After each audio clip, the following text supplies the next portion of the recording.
Good morning. Good morning, everybody. What's happening, Rory? Good morning, everybody. Round two.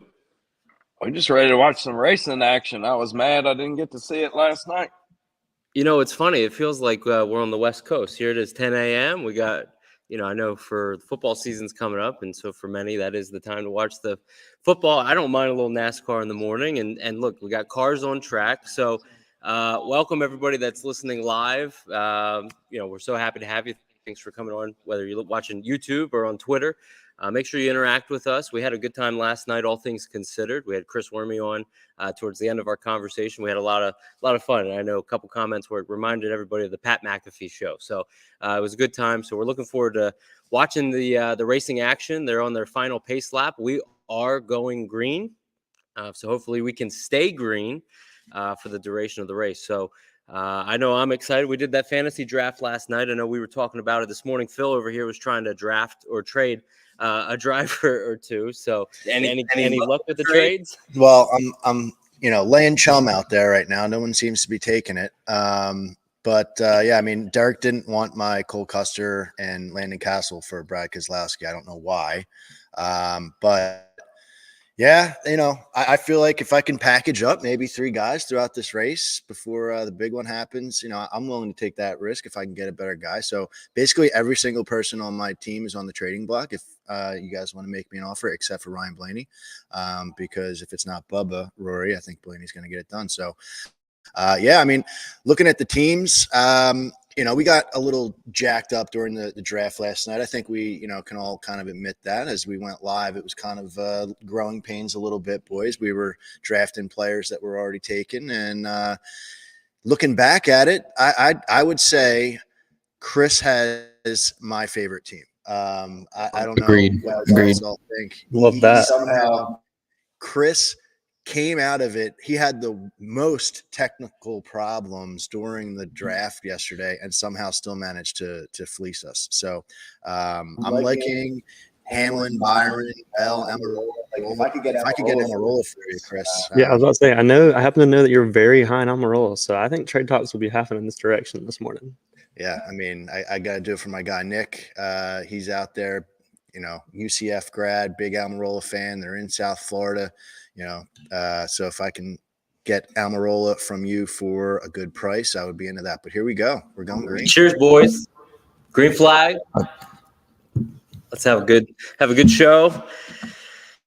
And we get to talk a little bit about throughout what we're seeing. I don't know what you guys expect for this first. I mean, obviously it's a green racetrack, rain all day. You think it's going to be calm, cool, collected in the first stage? Guys are just feeling their car out. I know one element that we wouldn't have really had to deal with last night that we will this morning. Drivers were saying handling issues could be had. So that favors guys like Larson. I would say Ross.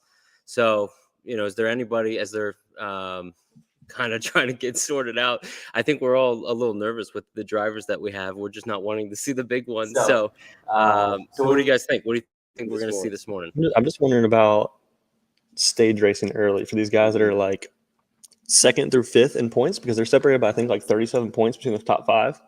Yeah. So how many of these guys are just going to try to stay up front as much as they can for the first 2 stages and then, collect as many points as they can before ultimately the big one happens? I don't know. What do you guys think about that? I was listening to Blaney on the way over. I got a chance to listen to a few different drivers on the way over, hearing their take on things. And Blaney was saying that they are fully anticipating trying to get up front, lead laps, and try to, they don't feel comfortable enough to run in the back and make the playoffs. So he was trying to get second in points to get those playoff points, because that's going to be pretty big for any of those guys, like you said, in that group of drivers. So I would say, you got to be thinking about that if you're in there. And I would imagine that everybody that he's competing with in that, little group of drivers for that second spot is going to be thinking the same thing. You can't really sit back. Yeah, I agree with Phil here. I'm expecting Blaney to be up front here early, Martin Truex Jr., Eric Jones probably competing early. I think those guys outside the bubble, they're going to be the ones to watch here in the first and second stage. I just see Rory over there. He's scanning. He's looking for Bubba. He's looking for Bubba. Yeah.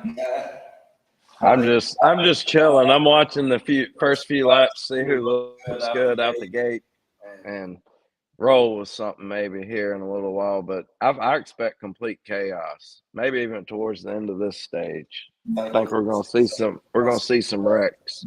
I think the one thing too, and we know Mark's not here, so SKYBOX, Mark, we miss you. Thanks for coming by last night. We understand how things go. We know you're back in Florida, so hopefully you're experiencing some sunny weather as well. But for Chris, I know you're dealing with the element of being able to live bet. So I'm watching the board right now to see kind of what some of the odds are. I mean, how cool is that you get to do that as we're all kind of talking and maybe help some strategy plays, and obviously those that are listening kind of do the same thing. Yeah, absolutely. I don't get the opportunity to live bet very often, so this is fun. So I saved some units just for that ability this morning. Chris is like on a high right now coming into this, being able to live bet. His wife is probably so happy that they don't have live betting at home, or Chris would be even more of a degenerate than he already is. Yeah, I'm thinking that you might want to get your live bets in if you want to get that experience. You might want to get them in because I just saw Jordan Bianchi tweet out that there's already reports of rain falling in the area. So Pat Patterson called it out on the way over. He was hosting the NASCAR radio show. I think they're racing to halfway here. Big front coming in around like 1 o'clock. So that's going to be, who's this getting squirrely up there? Suarez pushing Larson right now. Well, if they're going to halfway, it's definitely going to be chaotic. There's that 43 car that we've been talking about all weekend, it feels like. So, and where's Bubba at? I don't see Bubba down there, Rory. I thought he'd be at the front by now. I don't know. I think he's just waiting around. He doesn't want to show everybody how good he is. He's just going to come out of nowhere and then just take it. And you know how he likes winning rain-shortened races anyway. So add another one to it and let's cash.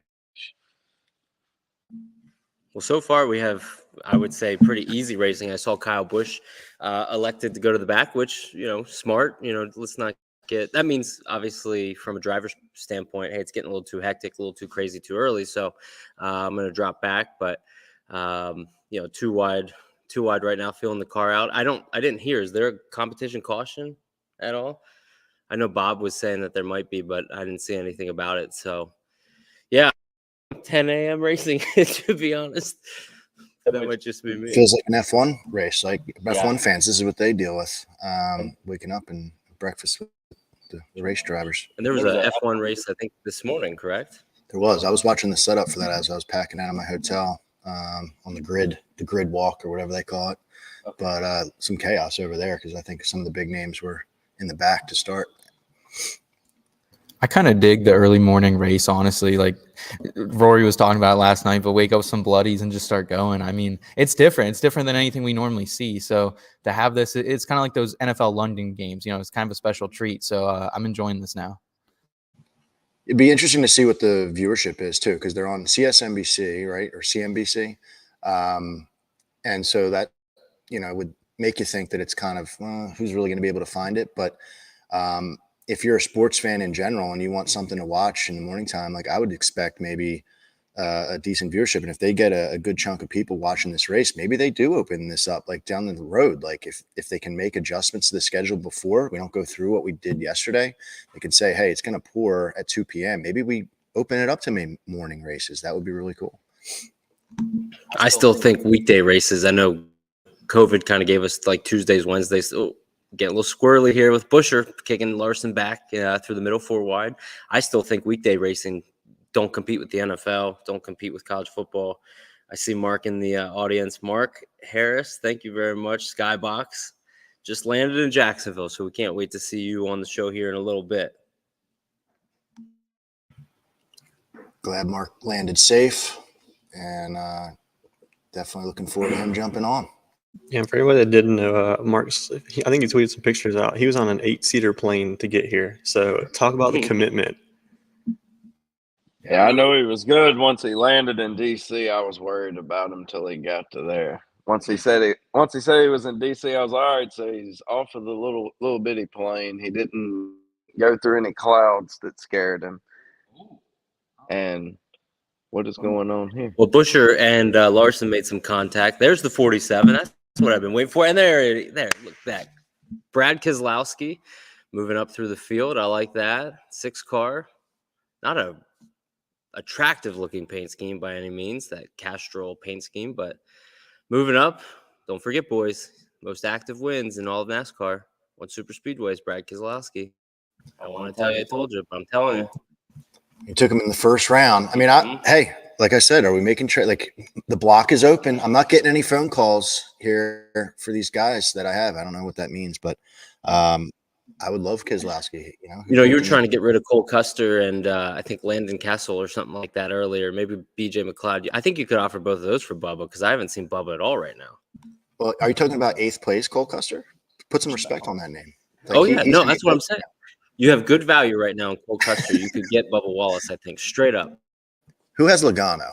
Because I need to team him up with his Penske buddy Blaney. Oh, let's not forget too. We didn't touch on this yet because this was an idea that you had of the caution bet. You want to explain the caution bet? What we're doing with that? Because we're obviously playing the winner. Wins some cash. But talk about the caution bet a little bit. What we got going on there? Yeah. So what we're gonna do with cautions? I mean, and I know Mark's not here to defend himself and his drivers, but maybe we'll pin all the cautions on his guys. But what we're planning on doing, since we have basically the whole field covered with our draft, if there's a caution that is, not a stage break or debris or something like that, we're going to determine as a group who caused it. And if your driver caused the caution, you're going to put some money in the kitty.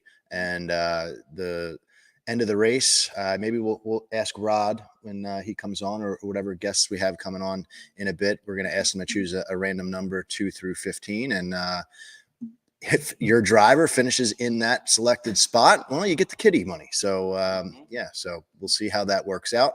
We tried playing this a little bit with the Xfinity race on Friday night, a few of us at the hotel, and it actually worked out pretty good. We had some spirited debates about who caused what caution. So we're looking forward to that. Hey, Derek, I got a Brad update for you. According to Jordan Bianchi on the radio, Richard Childress never mind, I'm wrong. It's Austin Dillon, but he said get this thing up front at halfway or at the end. You have Dillon too, though, right? I have Dillon, yeah, and Dillon was going to be a play I was considering for top 10, straight from Childress. So get up there now is what he's saying. Grandpa's telling him to move.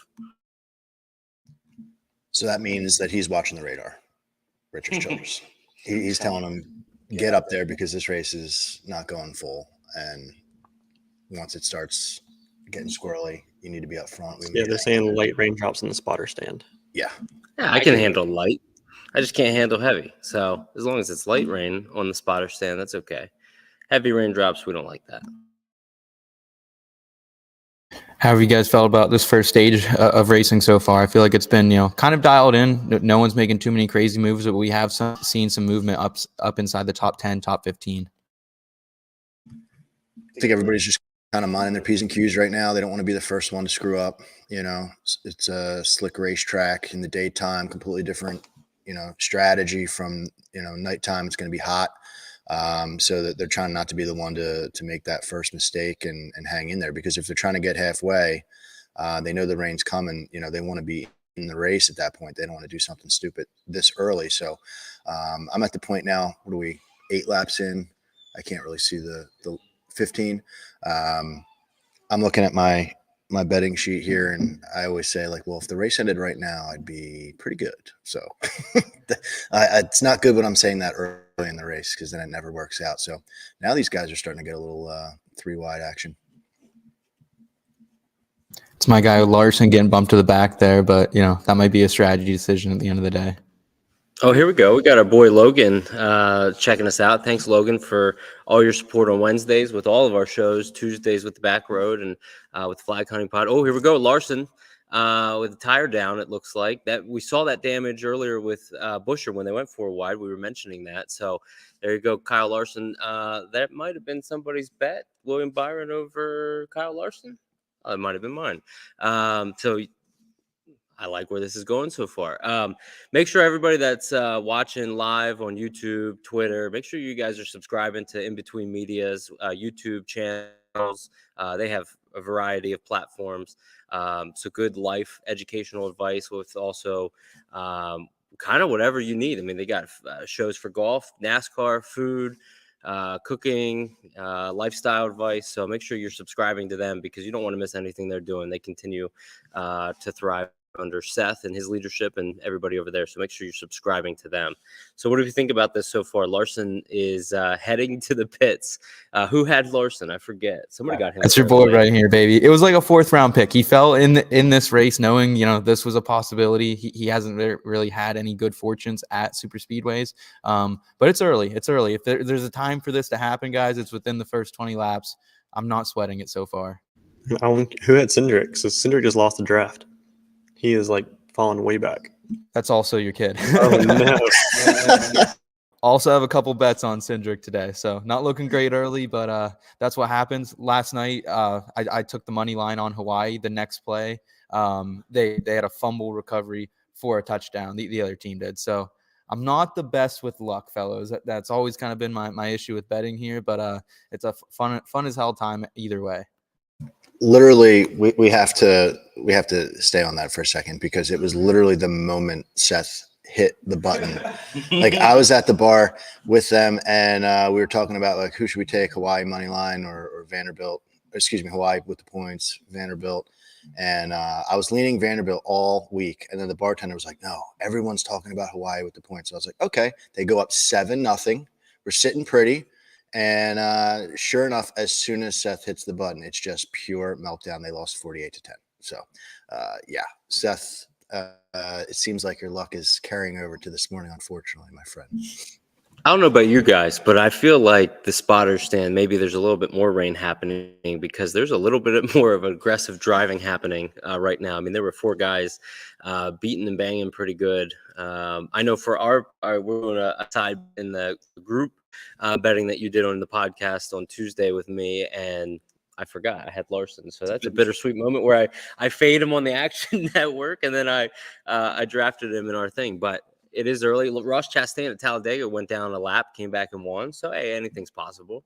Yeah, I don't think it's worth writing any of these guys off. Well, I have bad news for you though. It wasn't just a tire for Larson. He's went to the garage with engine issues. Okay, well, naturally, we don't have the volume on. We can't really tell all that. But so Kyle Larson's day's done. So everybody can go back home early for them. So there's down to 1 driver in that group. So let me explain for anyone who didn't listen to the podcast this week. I every time I have these guys on, I do a face-off where we usually talk about head-to-head matchups, and I let the guests choose a matchup that they like, and I'll get the other driver, whoever's left over, and we do 3 of those. So it's a best of 3. Well, for Atlanta this year, and I think it was the Coke 600. So I did it with you, Chris, and Derek, the Coke 600. We actually expanded it to be the group betting. And so for Group A, it was basically like a tiny little draft. Derek got 2 guys, I got 2 guys. And it makes it fun because in these larger races, longer races, you've got, more of a shot. So what I'm doing right now is looking at my notebook and just crossing off Larson for Derek because that's just a better shot for me in that Group A. But now it looks like they're getting a little reckless here. I don't know. We'll see. That Jones boy, I know we're all on Jones. I passed that 43 car in that guy's driveway today once again, and he's going for the lead right now. Yeah, that is still crazy to think that there's a classic Richard Petty 43 Petty Blue just sitting in somebody's driveway near the hotel. That was kind of crazy. But like you said, there's Eric Jones moving to the front. Finally, somebody giving Elliott a little run. These guys moving too wide, 2 by 2 by 2. I mean, definitely can tell that it's picking up. But no really surprise with the guys that are up at the front. I forget which of us have Eric Jones right now. Look who's sitting in P9. P9 would be Corey LaJoy. Okay, so that was one of the picks, the late picks, if you will. So that was a good value play. Almost won Atlanta until he got put in the wall by Elliott. I think we would all say that would be Elliott's fault. So definitely going to be interesting. You can see they're going, so there must be weather close, but that's okay. That vortex theory that DW always talks about might come to fruition this morning. If you noticed who pushed that Jones boy up to the front, though, Denny Hamlin. He looks really, really good. That didn't take long because I'm pretty sure he started, in 20. Is he back here in 20th where he started? Yeah, so I mean he's came through the field fairly well, and looks like Jones has a strong car too because Hamlin's shoving it and it looks good. Corey LaJoie, top 10 plus 400. Is it too early to cash that? I don't know, but I'm on that. So If you can cash it out, that would be ideal. yeah, if I could cash that out, that'd be nice. But the other thing too with Eric Jones, and I know Mark's not here to kind of pump his tires a little bit, so I'll do it for him. But he's also got that parlay of the Clemens, who won the race. He had him to finish top 3, and then he had Eric Jones finish top 5 for a, how do we say, a pretty payday for a guy coming into town that is not accustomed to being able to live bet via Barstool, and he comes in and says, "All right, I'll just take the money." So I'm hoping for his sake that cashes, but we're all on Jones to a degree. So. Did anybody have that matchup of Chase over Larson? That was kind of like the one that Rod and Cody over on the NASCAR Gambling Podcast, they talked about. Like that was kind of like their one lock of the week. And I did lose Larson in our draft, but I did have Chase over Larson in a couple matchups. So I'm taking the good with the bad. It's one of those bittersweet moments where you're like, yes, no, yes. It's kind of like a golf shot where you think you hit a bad shot, and then all of a sudden it works out for you, hitting a good bounce. So, yeah, it's going to be interesting to see. I know they're a commercial now for us, but I always kind of hold my my breath here whenever they come back. Are they still going to be racing, or are they going to be under caution? Yeah, I just realized I had a Larson over Kyle Busch bet that I put in late yesterday. I only put 2 head-to-heads in, and I put that in late, and obviously that's not going to cash. So we'll see. Need some better luck here, but I still have Buescher over Ricky Stenhouse as my other head-to-head. I was looking at the live matchups right now, or the live betting, and the only matchup that's available for me at the moment was Blaney and Truex.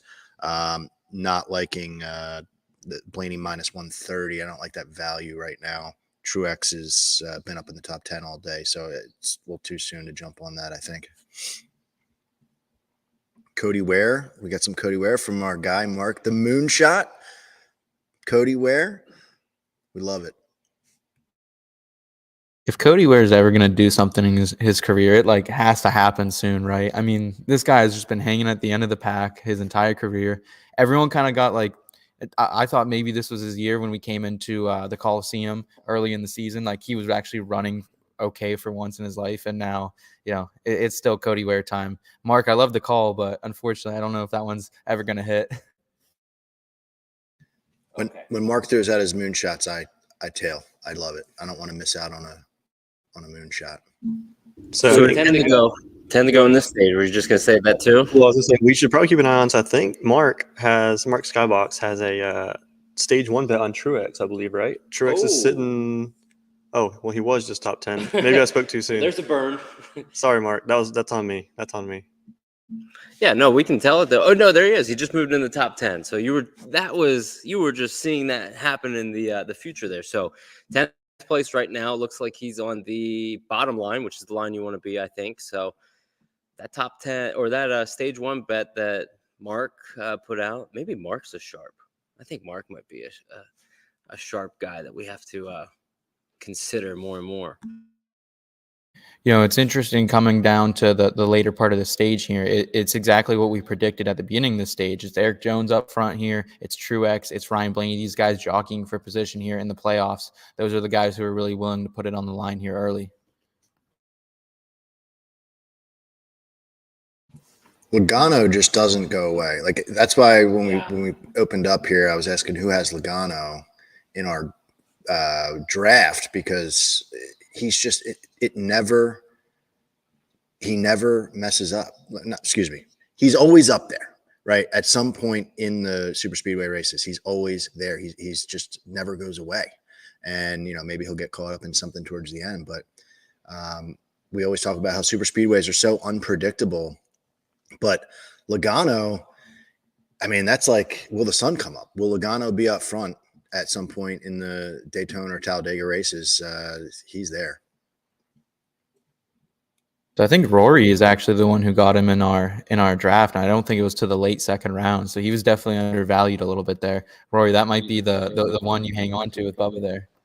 Yeah, I can't believe how far he fell down, because he's actually one of the, my opinion, top 5 restrictor plate drivers out there. Even though he doesn't like restrictor plate races, he really does a excellent job, whether he's in the lead or pushing either one, and that's a dangerous super speedway racer. I'm always so torn on Logano because like he gives off like Sidney Crosby vibes to me. Like he just looks like him. He kind of like acts like him, and I don't like Sidney Crosby. So Easy over there, Phil. Those are fighting words, baby. yeah, I mean, but he gets it done. That would be a fight I'd like to see. Speaking of fighting words, you guys play hockey, right? Seth, do you play hockey? Or you're just saying that's fighting words to Phil, who plays. I'm just a born and raised Penguins fan, man. So. All right, so then Rory and Chris, let's just set the line right now. If these two were to get into a fist fight, Seth and Phil, what's the odds? I'm gonna put Phil as the favorite at -140. Yeah, I mean, we had a dinner at Derek's parents' house on Friday, and I heard Derek make a comment to Phil you just walk around like you're a fighter.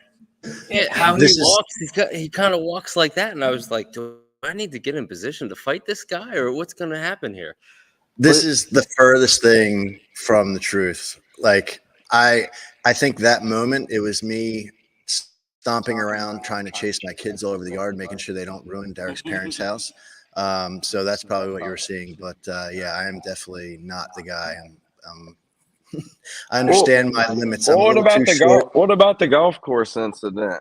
You got into a fight with a dude on the golf course out there this weekend. Yesterday. I don't think so. Yeah. You almost did when that guy was calling you out for your pink ball. He was looking for something. That guy, he kept saying pink ball, pink ball. He wanted something. Here we go. Big wreck. Here we go. All right, so we got a big wreck happening. You were just talking about this guy, Ryan Blaney, and now Blaney's wrecking through the field. Christopher Bell with huge damage. Maybe Blaney might have been okay. Might have just spun out there. Oh, no, he's got some big-time damage. I did see Denny Hamlin spin out. So Denny Hamlin, to some capacity, is in the wreck. Martin Truex, there he is. Yeah, so I'd be interested to see the replay. So our first caution debate. So that'll be interesting. Yeah, we have our first caution bet. Somebody's going to be paying up some money. I'm curious. Hopefully it's not Hamlin. I did see Hamlin spin out, like I said. So this is huge, though, because if Blaney can't get back out there, that is changing everything. I mean, if he can get to the pits and they can do something, but that does not look good. So here we go. Here's our first look at this replay. Hamlin, or who has Blaney? It's me. Okay, we got to get a better look at this here, fellas. Hamlin cut down in front of Blaney and then got spun out. Let's see. I'm going to say that's Brad. I think somebody might have hit Bell into Blaney. Who's underneath Harvick? Is that Harvick? Wow, a lot of big names collected in this one. Ross Chastain involved, Chris Bell sideways. This is not good for any of our bets, I feel like, early on here.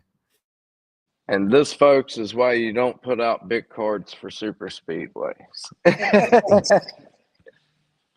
You're absolutely right. So it looks like Hamlin on the bottom line and Blaney was catching him. Maybe Hamlin got a little loose. That wouldn't cause a caution. Oh, he backed up a little bit. And, so there you go. Blaney more or less hit him and then caused the wreck. I would say that's Blaney. Wait a second. It almost looked like Eric Jones got wiggly, though. And that is Blaney's fault. Blaney's fault right there. Like, that was just stupid. At this time of the race, dumb. So my opinion is, I think it's Blaney. Phil doesn't think it's Blaney. So what we do is we do have an official with us today to kind of give us the lay of the land. Got to make a ruling.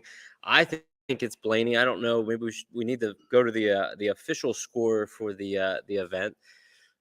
Eric Jones did get a little wobbly there too. I don't know. I don't know if he's scot-free clean of this one too. Well, we can't do Eric Jones because Mark is in Tallahassee, Jacksonville area right now, so he can't really pay up. So official score, what do you think over there? Do we have a ruling?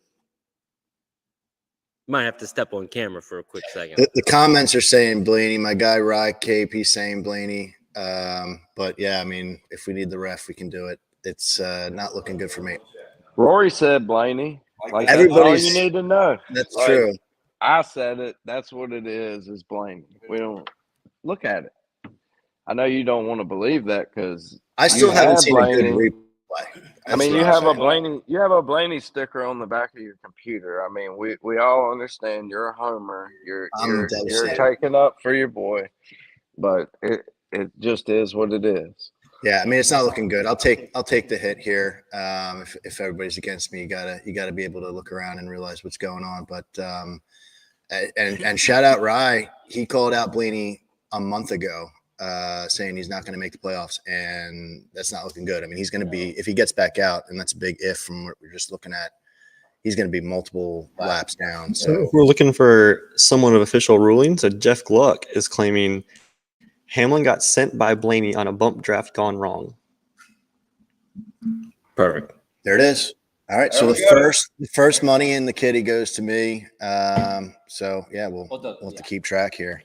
We like Phil. We like Phil's money. Like the only thing he carries is $100 bills, so he doesn't even have $1 to put in or whatever. He's got to put 100 in it. We love it. Well, his logo being the the little cash symbol on, so that's kind of funny. That kind of makes sense. So yeah, I'm about half tank right now. All right, so here's what we'll do. We have 3 laps to go, and so we got a lot to kind of figure out when it comes to. I guess they're going to end it under caution, more or less. Who's the leader? Who's winning? Chase Elliott. Yep, Chase Elliott. And then look at my man up in 6 now, Bubba, coming through the field. He's going to take it. Y'all just wait. We got to get a look. I got to now go back to the board because I'm on Bubba outright as well. But Blaney was one of the guys that I really liked today. So now I got to wait to see what the live odds are. DraftKings has them blocked right now. I don't know if you guys are seeing anything, but yeah, that was a big one. I mean, silly. Yeah, we all have a NASCAR risk-free bet via Barstool, and I've been saying all weekend Blaney T5 seemed like a lock, and I know people Worm is struggling. He's shaking his head at the word lock right now, but I don't know if you guys jumped in on that, but I had personally, that was my risk-free bet, and it turns out it was not risk-free. Okay, so here's what we'll do. We'll we have 3 laps to go. Let's bring on our first guest for the day, shall we? I think we should bring on. I want to welcome on Todd Furman. Everybody knows him from Bet the Board, Stay Green. So Todd, thanks for joining us tonight, gentlemen. What's up? We appreciate it. Look at that sunshine in the background. Look, we got classic cars in the background. You got that sunshine. You guys have me beat in the garage, Derek. I mean, I'm out here. It's the crack of dawn. I watched another lethargic F1 race where Max Verstappen cut through the field like everybody else is driving in reverse. And like you guys talked about, drama already with Ryan Blaney now clearly going to need a little bit of help if he's going to be able to punch that ticket to the playoffs. Yeah, so basically one thing I was thinking about, we know what he was 25 points ahead of Martin Truex, but what is the next closest guy? Because there's somebody else that could point their way in, right? Or, does he kind of have that, or somebody has to win? So, yeah, he's going to need a current driver that has a win to win. But if Blaney is actually, if Truex runs a clean race, and he falls down, then Blaney would be out. But there's no other driver that's in the game for points. It's just those 2 points related. So if the previous winner wins, then they're both in. So guys, I figured all of you would have run to grab Martin Truex as soon as the announcement that Kurt Busch was foregoing his playoff waiver. So anybody that had the foresight to grab a price of north of 30-1, I think those are the only folks that feel comfortable and confident the way this has gone. Although Lord only knows what could happen if the 19's the next car that gets shelved. I mean, wilder things have happened, but we're off and running as far as early morning, what I'll call breakfast NASCAR out here with the drama already reaching a crescendo. Yeah, I was telling the guys earlier, I was like, I feel like we're part of the West Coast gang where, NFL comes on at 10 a.m. for you guys, and we're over here at 1 p.m. So we got NASCAR at 10 a.m. out here locally, 7 a.m. around your time. So are you watching the race? I know we were talking with Chris last night. We get that his philosophy is, hey, I can't watch it or I'm going to get invested. Are you watching the race? Yeah, of course. I'll watch all the races. And that's the one thing, as much as I love Chris, when he has a chance to kind of bet live NASCAR, he was going to get involved no matter what, even if he thought he had an edge or he didn't. For me, I can kick back, relax. I can root for a little bit of carnage in this particular race. And knowing that I had to stay up to the wee hours last night watching the garbage that was Hawaii against Vanderbilt on the college football slate, I mean, this is a welcome reprieve. But that's the whole thing that's crazy about it. When you talk about rescheduling the race because of rain and moving it from the primetime time slot last night, you just wish this was the kind of race, knowing what we're going to see here, that more of the casual fans were willing to watch. Because I've gotten multiple text messages from fans who I would really call casual NASCAR fans that have no idea how to even find this race on CNBC this morning. So I think that's the real disservice and the unfortunate part for the regular season finale that's not going to get nearly the viewership it otherwise would have. Well, we really enjoyed. I know I'll speak for myself. I know the guys were talking about it last night, but what you and Chris did with kind of giving that playoff breakdown, that was so informative because that really helps kind of lay the land from what we're thinking from a betting perspective. Who we maybe kind of looking at. I know you guys had the podcast before the Kurt Busch news came out, but there were still some really good elements in there. And then obviously we'll see what happens with those Martin Truex numbers. But what do you guys think? Kind of what with Todd saying and what we're maybe we'll see in this stage too. Yeah, I mean, for the playoff picture, I mean, he called out Truex, and I think a lot of us, like you said, Todd, are on Truex when that news broke. That's what is the fun of the gambling game. You're trying to take advantage of the odds, right? And so, yeah, that's kind of like where my mind's shifting right now, especially if you're not throwing a lot of money down on this race specifically or looking ahead. And people that did that are probably looking at that ticket like, yep, okay, let's just get to Darlington, and now I'll have something to really root for the next 10 races. So as things sit right now, that is a pretty solid ticket, and I'm glad that a lot of people jumped on that. One thing for you guys, and I know Chris's take, and I've obviously kind of learned at his elbow about NASCAR because I'll give him full credit. It's a sport that I never bet or never really explored before we started working together.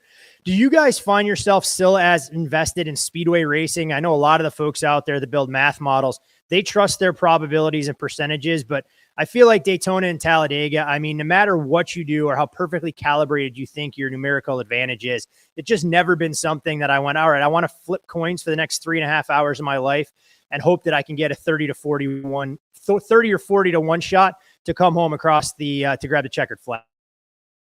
Yeah, I only have one play. I played Bubba Wallace. That's who I had in my mind. Like, that's all I did. I've gotten in trouble before putting too much into super speedways. I just say have fun with it.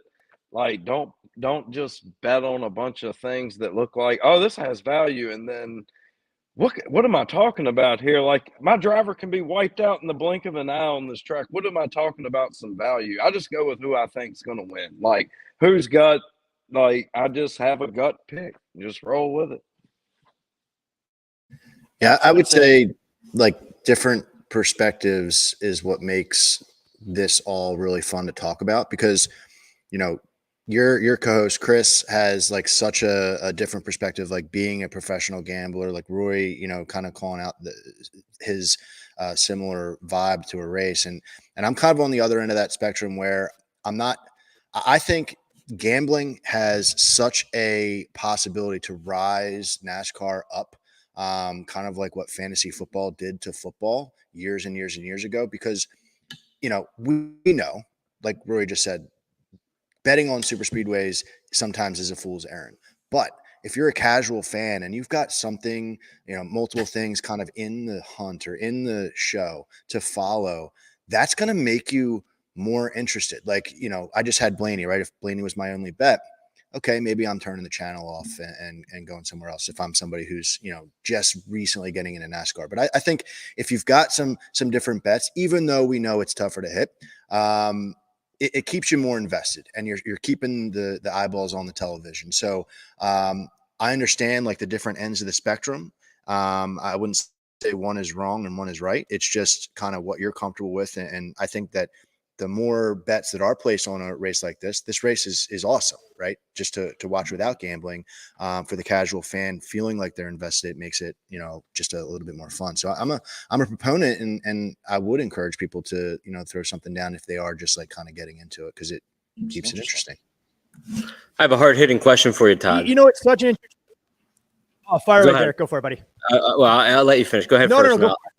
Well, it wasn't really NASCAR No, related. what- You mentioned Hawaii. You were up probably till late, and then now you're waking up with us. So I know college football is starting. You got to be happy with that. Might have lost him a little bit, but that's okay. We'll get him back. Yeah, something to keep in mind here too, guys. We just saw Ross Chastain. He just came first out of the pit road here, and we might only have one more stage of racing too. I think that's the other thing we got to keep in mind, especially with this playoff positioning here. I think some of these guys are going to come out really aggressive here early in stage 2. Yeah, there were actually some people that pitted right before that stage ended. Bubba Wallace, he pitted on lap 31. Corey LaJoy, he already pitted. Stenhouse, we got to find out where we got to go back to find. Said Chastain come off first, so all the way back in 20th right now. Yeah, so this is going to be interesting. So we'll get Todd back on here in a little bit, but hey guys, tell me another show that's having Todd Furman and Chris Wormy on their program for this morning, kind of a thing. So it kind of shows you the lay of the land of what this group has been able to develop, and people like Todd and Chris to come on and support, the community and each individual here. So nothing like waking up with some NASCAR, talking to Todd Furman, maybe get a little. I'm curious about Penn State personally, so I know that's a question I'm going to ask him. I definitely got to talk to him about some college football stuff before he goes. I just wanted to give SC a shout out. Troy, that was just up there, he said, "Let's go, Bubba." That's right. Let's go, Bubba. SC. How much did you pay SC to tell you to have him put that? SC's not stupid. SC's on Bubba. He's got it going on. He knows the deal. That's funny. Yeah, so stage 2, we were talking about it like first 3 or 4 laps where we were saying there could be some rain on the spotter stand. No rain. We're good. People were waving those fans out there, so it's hot. I think, I don't know. I haven't looked at any weather related tweets or anything like that, so I'm hoping for a caution-free, stay green. Let's get to the at least to the end here. Yeah, a little bit ago, Bob tweeted that everything seems to be moving through and that the heavy stuff is skirting the track. So it looks like we're good to go right now. Good vibes, baby. Good vibes today. I'm feeling it now.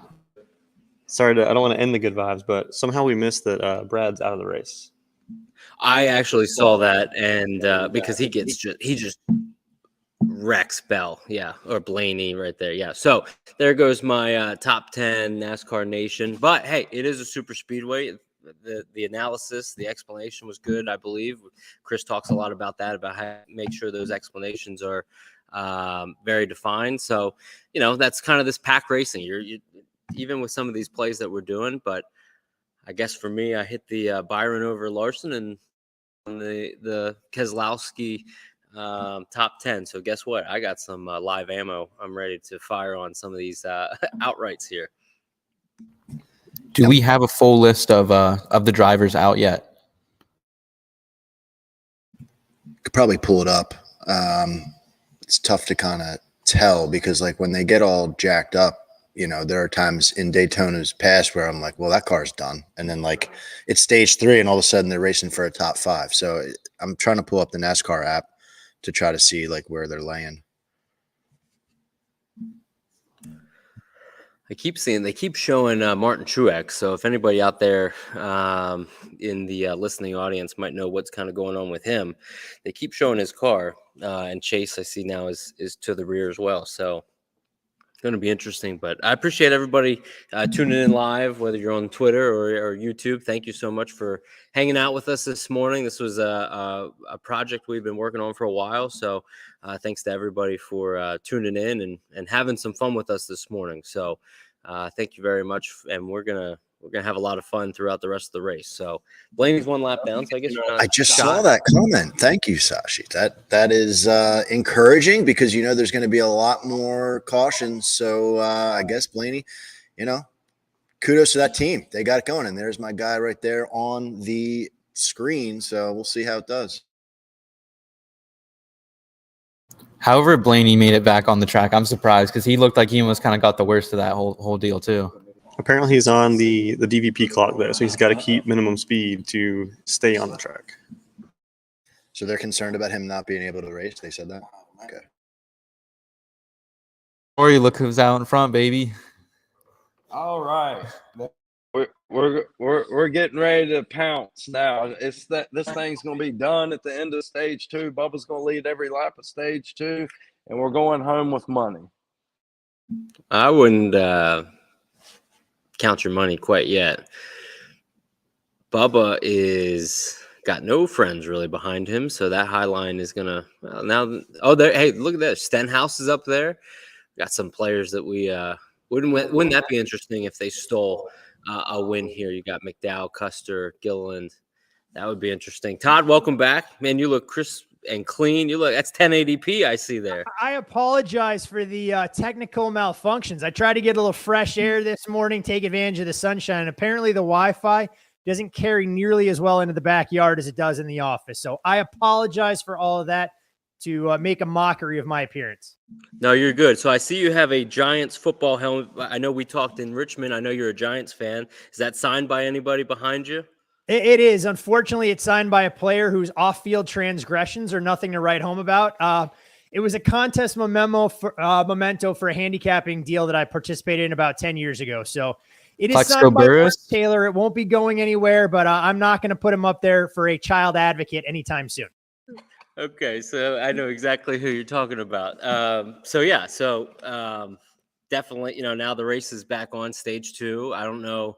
Like I said, I don't know if you're tuning in right now as we're talking and you're watching, but we haven't seen anything weather related, which is good. So keep your fingers crossed there.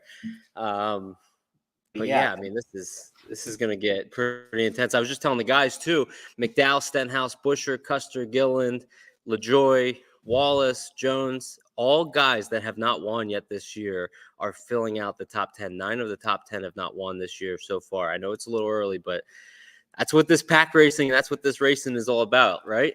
It's always amazing when you watch it and you wonder the differences and strategies that are out there. I mean, we've seen it before from Joe Gibbs specifically with Denny Hamlin, who just goes, you know what? I want to stay out of trouble. I'm going to cruise around at the back of the pack for stage 1 and stage 2 and make sure I have a chance to be in contention late in the race.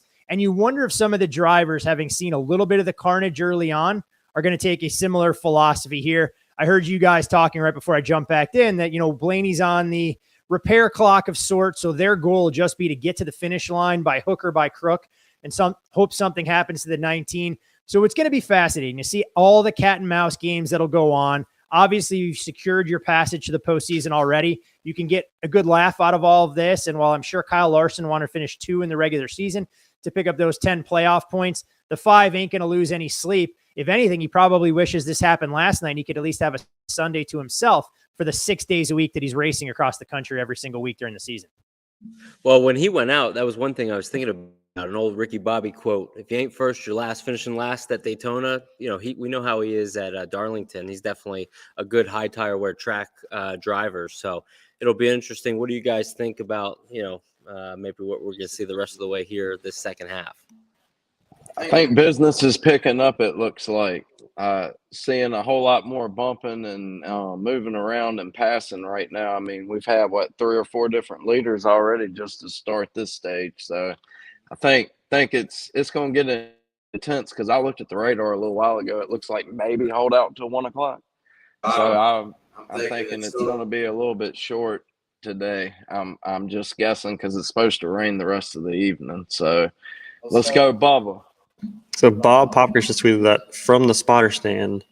A lot of spotters are saying be in position to where you get to the front within 10 laps in case of a pop-up storm. So I think a lot of people are going to be pushing to get as close as they can to be up there. What do we think we're going to get? Are we going to get a 12 to 14 hour day at the track? Because there's no way NASCAR wants this just to get to the midway point. I hope you guys did all of your homework leading up to this, because you've already had the cruel fate of having to come back the day after a rain delay.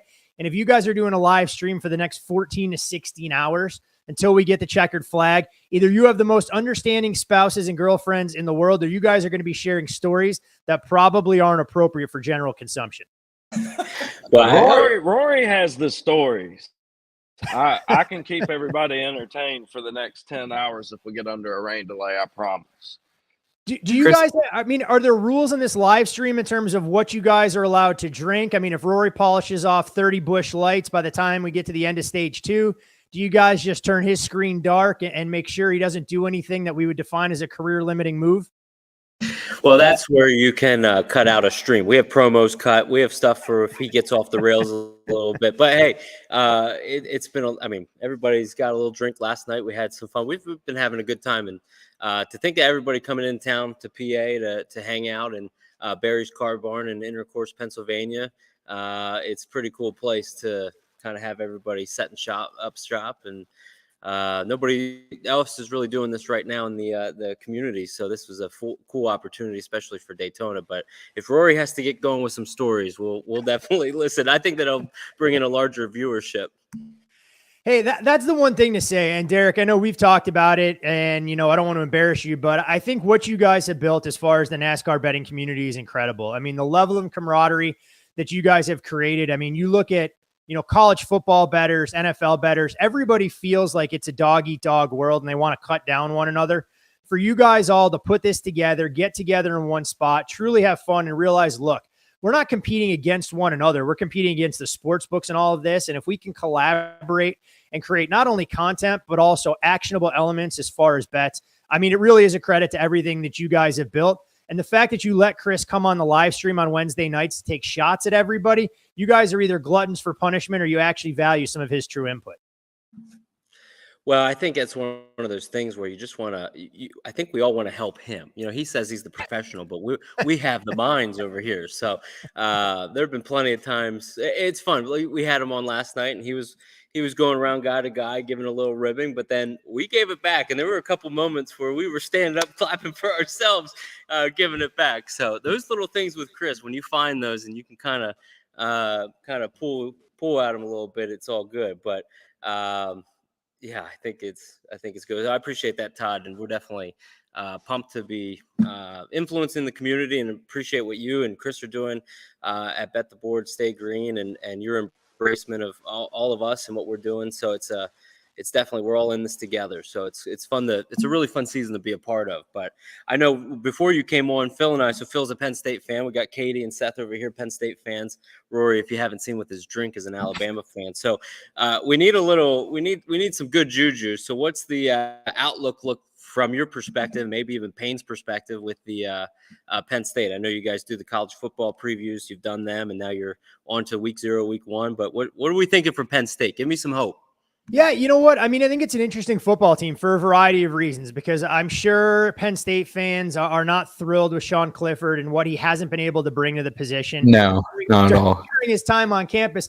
But I think he got a little bit of a raw deal last year. So I kind of throw out the last handful of games when he was dealing with that shoulder injury. And I think when you have a mature veteran under center with a backfield that's going to be as deep as what James Franklin and company will bring week in, week out, this team's not on the same level of Ohio State. I don't think they're on the same level of Michigan, but there's no reason that they can't slot nicely in that middle class, at least for this year in the Big Ten.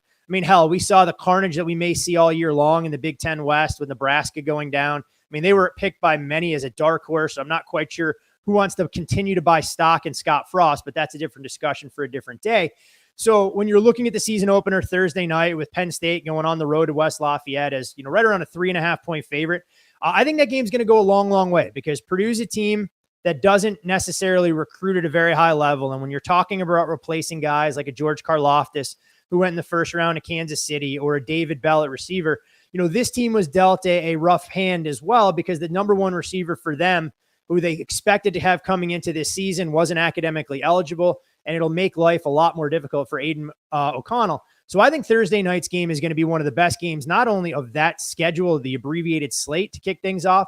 but of the entire weekend to determine where two teams are that have legitimate aspirations to at least contend for a conference championship. So I'm a little bit higher on Penn State than the market. But that being said, I'm not running to the window to bet them Thursday night. I mean, that's going to be a tough place to play. And I think we're going to learn an awful lot about these teams in their first game of the season. So, yeah, I agree with you. I'm absolutely scared to death of that game. I don't know who thought that was a great idea to schedule a conference game on a Thursday night, like before College Game Day even has their season premiere. You could be basically 0-1. But I mean, Todd, I've been listening to everything you break down, everything with your guests on the Bet the Board pod for college football. The knowledge that you guys drop every time is just like unbelievable. Like, my hat is off to you to be able to like jump from sport to sport the way you do. My question to you, just to kind of round out the Penn State talk, but it's mostly like, maybe more general. Penn State's been recruiting great for years, it seems like. And you can say that about a few other teams, right? At what point for these teams and these coaches, like, is it put up or shut up? Because it feels like, you said they're mid-pack or third in the Big Ten East. There are other teams that are recruiting at that level. Like, when do these teams have to start seeing the things come to fruition for them before? Honestly, I think it's all about the fan base and the administration and how comfortable and patient they are, because I'm not one who wants to go out there and kind of pull the plug on a 2 or 3 year experiment, unless there's things going on within the locker room or off the field that are starting to raise red flags. But I've been stunned how the Penn State community has really embraced James Franklin, not necessarily because the results on the field over the last couple of years have been middling, but his flirtations with every other high profile job. And I know that's par for the course. This is the world we live in, that if USC is going to come calling, of course you'd be a fool not to pick up the phone and at least see what they're going to offer. But for me, if I'm a fan and I'm passionate about my team, I want a guy that's loyal, especially when you're talking about coaching at a blue blood program where money's not necessarily going to be an object. It's something else if you come in and you're a fan of Eastern Michigan and your head coach is getting offers from some Power 5 programs, then okay, you understand where you are in the pecking order, and it's just going to be something that you have to deal with every single season, and it's a credit to the success. But, James Franklin, for as charismatic as he is, I've been real critical of what this team hasn't shown as far as some of the discipline, the X's and O's, the constant changes as far as offensive coordinators are concerned. And maybe Franklin had his come to Jesus moment, more or less, to try and bring in a familiar face there and at least give Mike Urich another chance to try and run this offense. But at some point, you have to realize that a head coach in college football, especially in the NIL era, you're more a CEO than anything else. You have to be able to delegate responsibilities to your OC, to your DC, and all of your position coaches. And I think it's one of the things that, Rory's man, Nick Saban, does so well. The Nick brings in guys, and it doesn't matter what happens as far as OCs or DCs and the ongoing rehabilitation program that he's put coaches through to get them other head coaching jobs.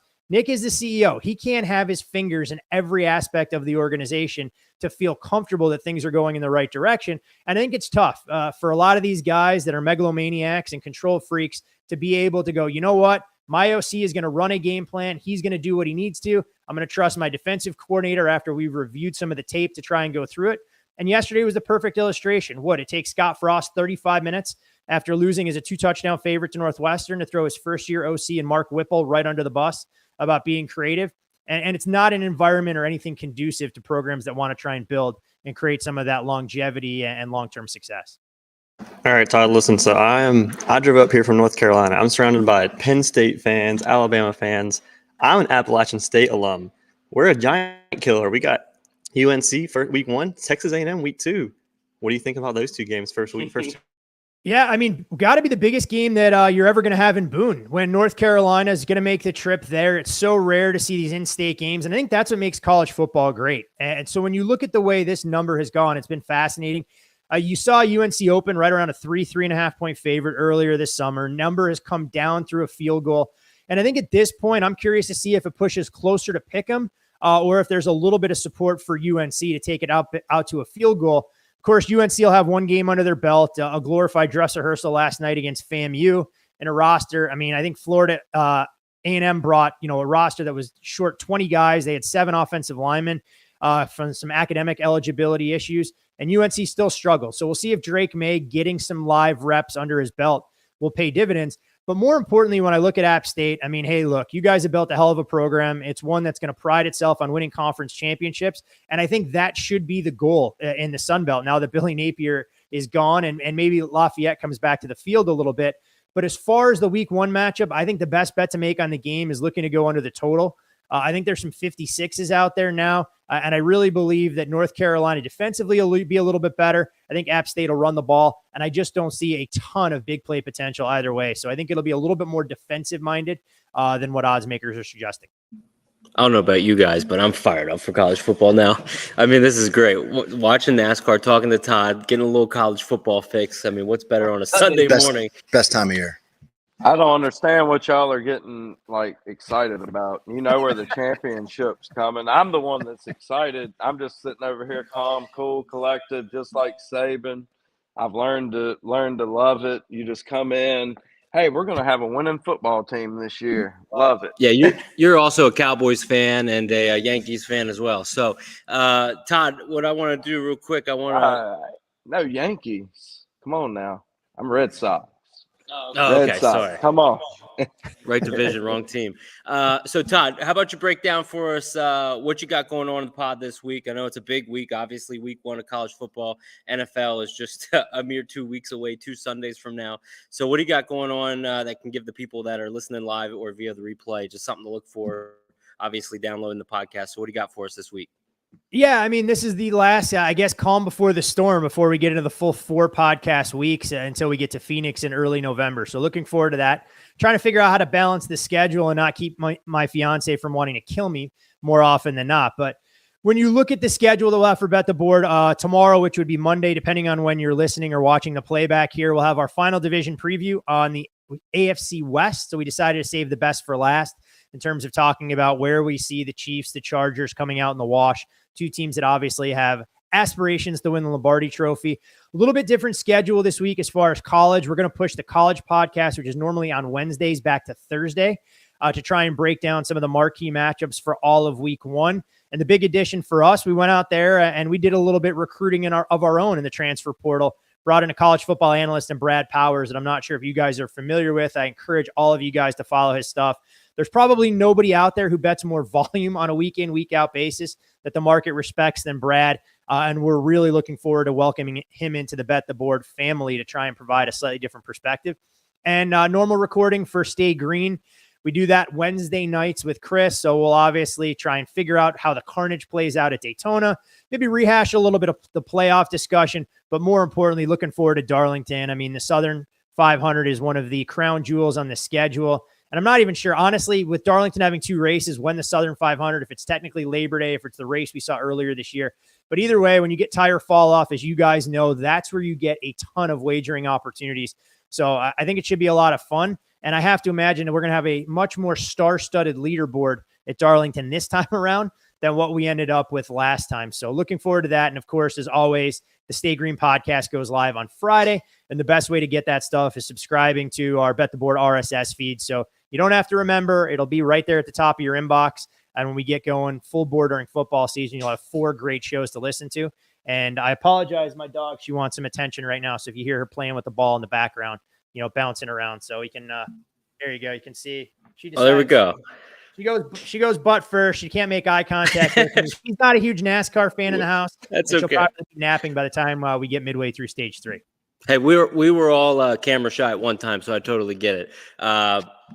Just go on and book it. Larson, Darlington next week. He's finally going to win Darlington next week. He's going to dominate. Rory, do you want to see what the price is, though, and where he actually opens up? Are you going to bet Kyle Larson at 2-1? No. If you're willing to lay minus $1.60 on the outright price, I'll book your action right now, and I'll put you on an installment plan. It seems like a very similar conversation to what we had last night with Chris. He'll take your action right now. So what are you going to give me? You're going to give me 10-1? Is that what you 10-1? No, you said he's going to win, so I'm going to have you lay $1.60. I mean, what kind of business am I running here that I'm going to give you a better price than you're going to get in the market? Well, absolutely not. He doesn't think you were a part of a sports book once at your time, so he's trying to take advantage of you. I was embarrassed with some of the bets we took back then. I mean, my boss at the time couldn't name about 5 NFL starting quarterbacks. I mean, NASCAR was a foreign language. Some of the stories and things that I had to endure working for a guy that really didn't understand sports betting definitely didn't help my education. Let's just put it that way. Well, you have come a long way, then, I will say. So, hey, we appreciate you, Todd. Thanks for coming on, everybody. Todd, Thank you. Hey, thank you, Todd. Thank you Have a good guys day. for everything you do for the community. Continued success for all of you. And know we're all doing this together. And apparently now we have another common interest. It's actually rooting against Alabama. So Rory gets humbled sometime between now and we know who the series champion will be November 6th in Phoenix. Love that. Thanks, Todd. Appreciate Big you, boy. Todd. Yeah. Man. Thanks for coming on. Roll Tide. Oh, boy. Thank Here you, we go. Todd. All right, so there you go. Thank you again, Todd Furman, for coming on and giving us a little NASCAR, a little football talk. I told Katie earlier, I said, I got a little surprise for the boys today. Let's just keep it under wraps. So what do you think about that? That's pretty cool. That was awesome. Yeah. That was awesome. I mean, that guy is super talented. He's got so many different irons in the fire to be able to jump, like I said, from sport to sport the way he does flawlessly is very impressive. So, yeah, if you don't follow Bet the Board pods, you better get on that, especially if you're a gambler. Very cool surprise. The only thing that probably benefited us from having a rain delay was Todd coming on today. He did everything he could to come on last night, but obviously with college football, he was trying to make it work, and ultimately we were like, hey, let's just do it a different time. Well, wouldn't you know, that's probably the bright point of having that rain delay. But guys, here we are. I mean, 67 laps in. We have 13 more laps until we get to halfway. Makes it an official race. If it rains at that point, race is over. Everything's called. And hello, who do we have up front? It is Denny Hamlin, somebody that's very accustomed to being up front at this type of track. So we know he won 3 Daytona 500s in a row and has a Talladega win or 2. So what are we kind of thinking now that the playoff, there's Daniel Hemrick up there, Justin Haley teammates. What are you guys thinking is going to happen here with the last, 28 laps? Well, we've kind of been seeing Eric Jones honestly dominate a lot of this this segment here, but he's kind of fallen out of favor a little bit here. Now we see someone getting out of the gas. I'm not sure exactly who that is, but yeah, I think Eric Jones is someone to continue to watch here at the rest of the stage. Especially, we might not have rain coming quite yet, but I think Eric Jones is going to be aggressive. That's the only way he's going to get in the playoffs is with a win. You guys looking at any of the live odds right now? Because I just had it and DraftKings just took it down. I wanted to ask you guys what you thought first, but Yeah, because I was just getting ready to take Denny Hamlin. I was looking at that too. He was plus 1,200, and they had took him down. Right now, the blocked out odds had Logano and Elliott as the favorites at plus 900, but Hamlin was plus 1,200. So I'm guessing they're taking that down so that they can adjust and maybe put Hamlin up there. But I would. Is that what number you saw, Rory? 1,200? You would get on there. Yeah, I was going to fire on that. Yeah, I think he looks strong. Yeah, so now I see that it looks like it's about to come back up, but they have adjusted Hamlin to 10-1. So I would, probably still like to have something on Hamlin the way he looks. He's looking really strong. So That Toyota bet isn't looking too bad right now, boys. They're looking good up there between Bubba and Hamlin. All right, so obviously when we're talking with Todd and we're doing a whole bunch of things, the live betting element kind of goes out the window a little bit. So here we have a little window before we bring on our next guest. I do have some live betting questions. I got something I can play with here. So who should we be looking at? On Barstool Sportsbook specifically, and there are various states that they have him on, and Barstool does the top 3. They also do the outrights. So I can go outrights. I can go top 3. Is there a play out there that we're kind of liking? I know the top 10 is kind of jumbled up here at the moment. And looks like Haley and the 16 car is making a little run on that inside. The only car leading that stretch. So anything worthwhile going on that you guys are seeing?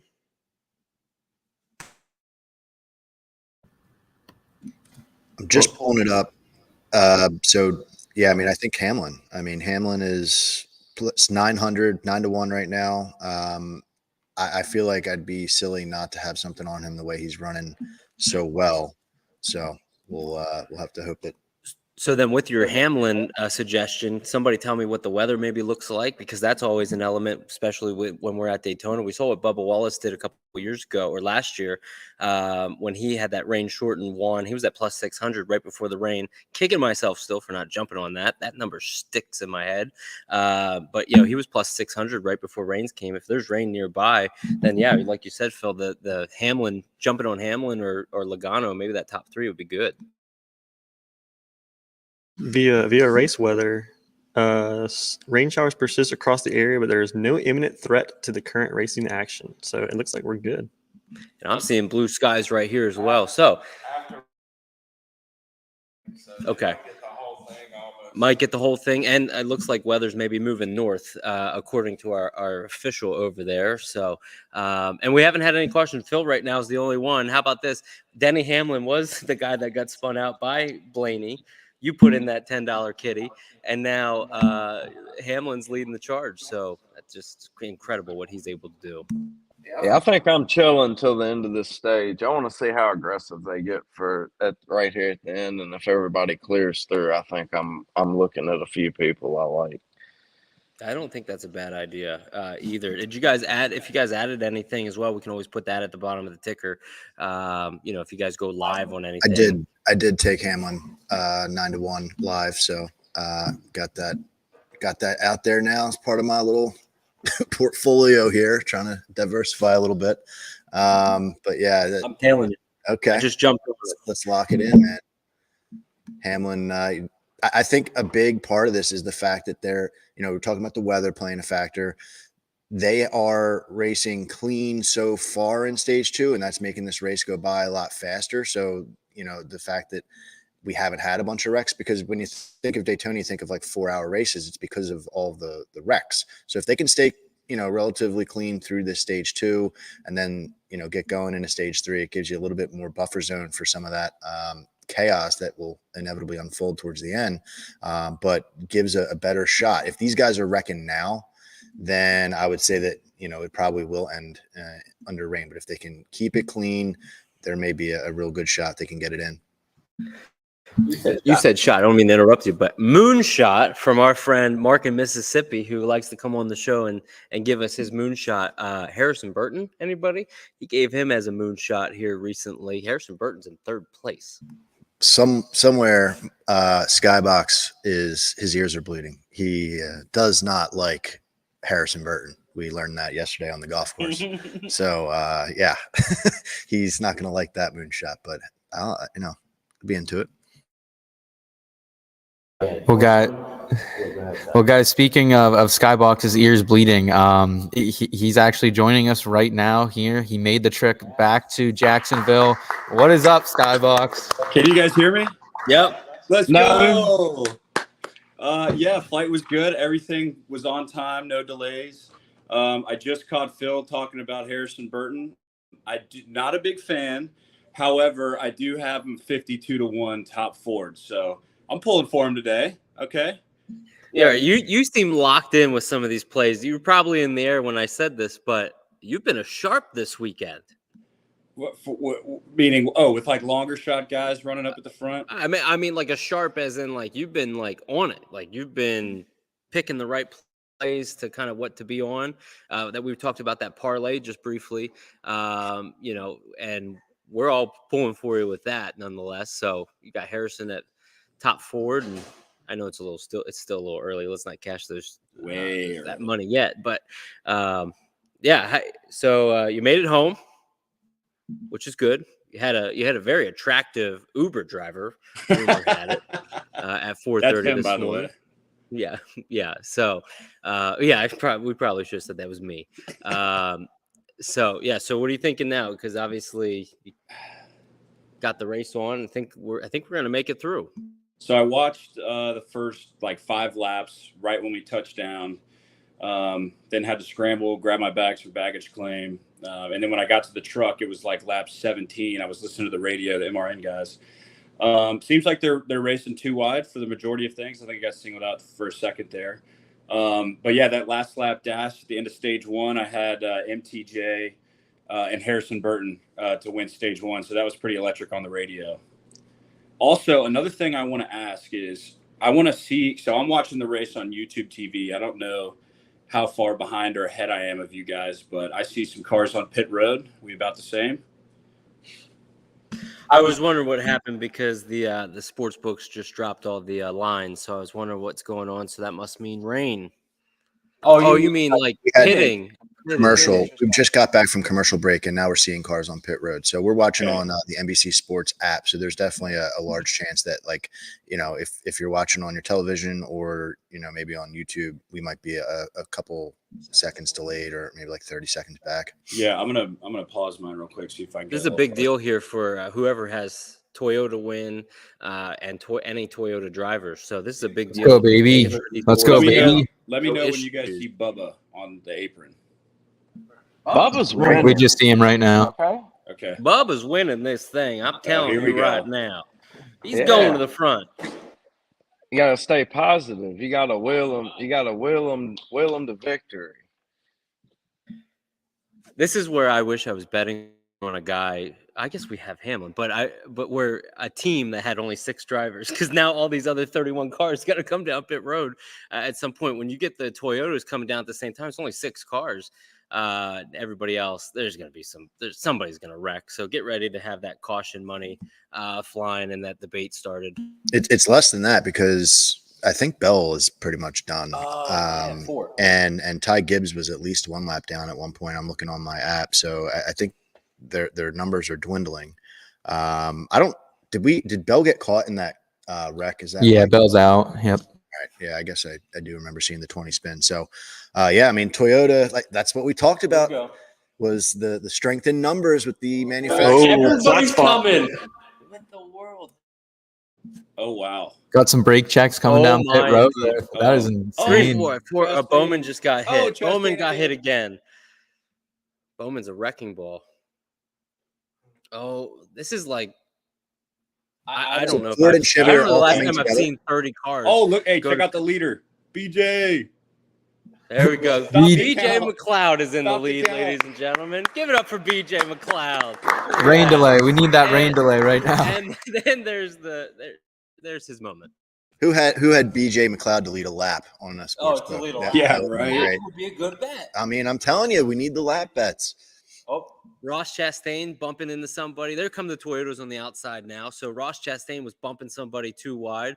Maybe he's going to just nudge them into Toyotas. But Ross Chastain, I think it's safe to say, not going to be in a Toyota ever. He's wrecked. He's definitely wrecked enough of them. That's for sure. But I mean, man, honestly, for Ross to actually be out where he is, he was involved in that scrape pretty good there, that first wreck. So I was impressed to see him get back on the track as quick as he did. So the Chevys are starting to kick out here. Logano. Going to be interesting, boys. It's getting intense. I'm trying to figure out, like, the paint schemes. Like, that's the tough part. You know what I mean? We're halfway through this race, and I'm still like, man, who's in the green car? And it's Kyle Busch, because we haven't seen Kyle this whole time. So there he is. So did Chevy and Ford come down at the same time? That's what that was. I mean, that's a wild move. And then Logano came out in front and just got absolutely just steamrolled by the Toyota and Chevy camp. So he's trying. Looks like he might have latched onto that Toyota line there. But I was just about to talk about him because we just talked about Hamlin as a live bet, but we've been talking about Logano being up there this whole time. When these odds come back up, I think that might be where I'm leaning for my live odds. Mm-hmm. If they adjust his odds to where he's not the favorite, and if he's like down further because of that, but he's not too far back, right? That's him at the end of that top line. Yeah. So we'll see. But if he's able to hang in there, I would definitely consider Logano. So business is picking up, boys, and let's not forget what we're playing for here. We got $500 cold hard cash. Thankful and from our presenting sponsor, Steel Tech LLC and Precious Memories Accommodations down in Anna Maria, Florida. If you guys are looking for a place to stay in just south of Tampa, it is one of the most beautiful properties I've ever stayed on. It's 144 feet from the beach. So anybody out there looking for a rental property, it's got 5 bedrooms, sleeps 13. It's got an elevator in it. So it's got the whole 9 yards, a wonderful pool. So I had the privilege, like I said, of staying there. So they are our presenting sponsor for the race today. And We got 500 cold hard cash, and right now, whoever has Tyler Reddick is taking home that cold hard cash. Who is Reddick? Anybody who remembers that? You got. I'm gonna put that over with you, Rory. We're going to be passing this money back and forth if that's the way we're going. This is Reddick. Y'all done messed up. Y'all done messed up now. Y'all didn't put it in front of me. Y'all know where it's going. That's why y'all moved it over here. Yeah, that's why we have a camera showing everything. So let's do this. We're going to PF Chang's and eating on the way back. I seen it off to the right, and I was like, if we hit this, we're stopping at PF Chang's on the way home. Getting a little fancy. I like it. Down from Virginia. All right, so let's do this. So we have, let's see, we have about 12 laps to go. Let's welcome on our next guest, Rod Villagomez. Rod, lightning Rod, as we were saying last night. Rod, we need that energy. How are you tonight? Rod. Tonight, what are we? Today, do tomorrow. we fast forward? I got like 4 hours of sleep. So this morning. Look, it's already early enough over here as it is. Like, I had to wake up. I still haven't even had my first cup of coffee yet. And they're wrecking. What on God's green earth are we doing here?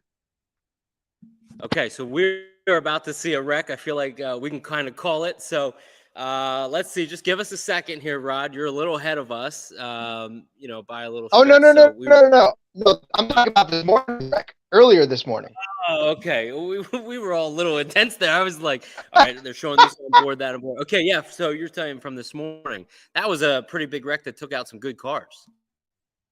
Well, we saw it last night in the time warping to the Xfinity race too.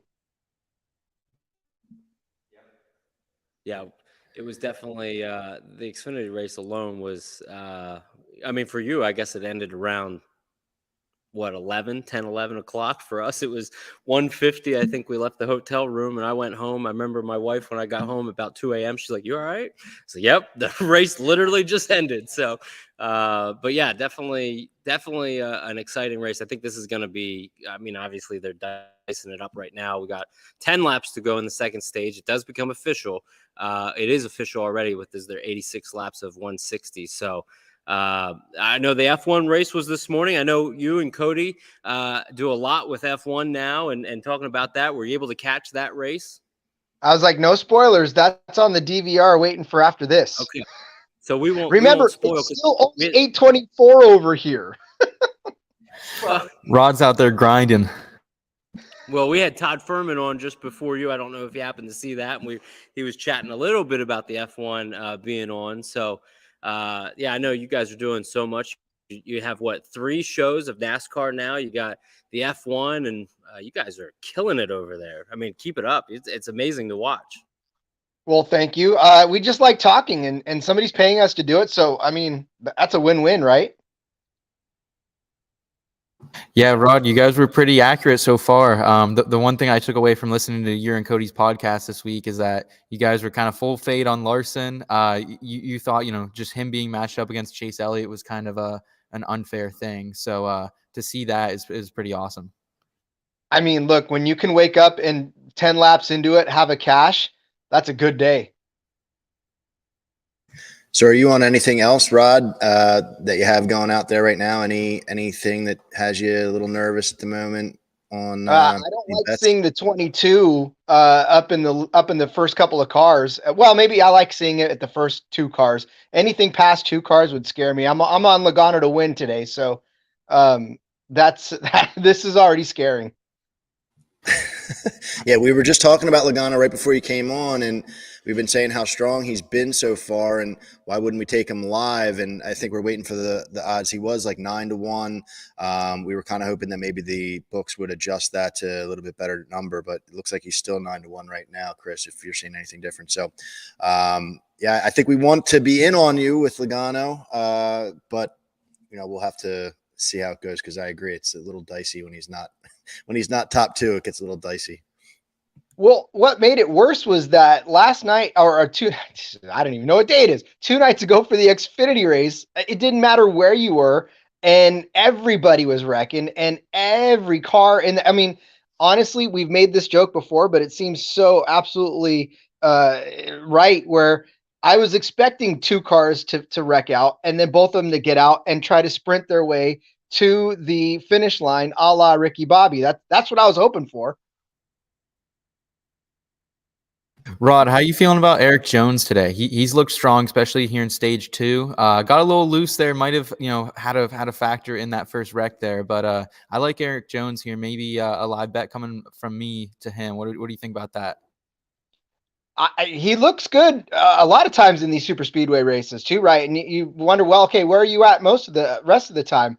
So look, live betting, you guys are scaring me. I don't know what you're doing, because this is a ridiculous space that they're setting, and I don't like the jostling. Just the Eric Jones looked like he twitched. I mean, you sneeze in these cars, and you're going around because you're hitting somebody else, right? There's no room for error. You literally have to be on it the whole time. I don't know what happened to Eric. Maybe it was just a quick little twitch of a muscle, but you saw the rest of the field stack up behind him, and it's like, come on, man.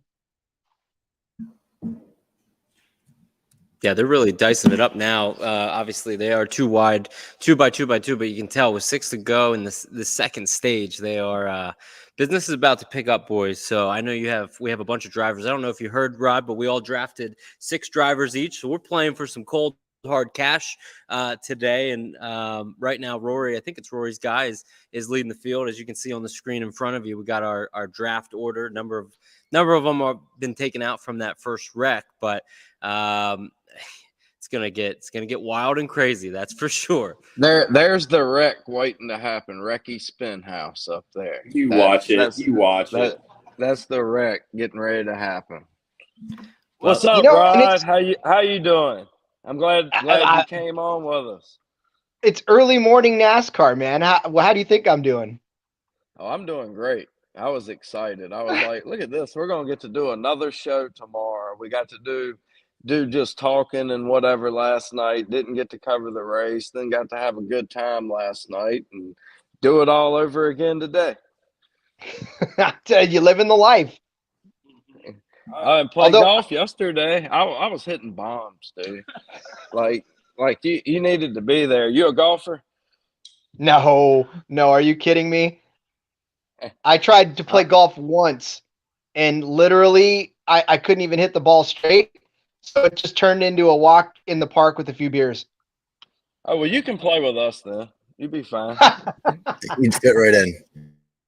Rod's a runner out there. Rod gets up every morning in the crack of dawn and runs 10 miles, I feel like.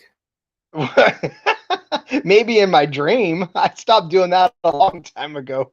It's hard to run when you do 15 podcasts a day.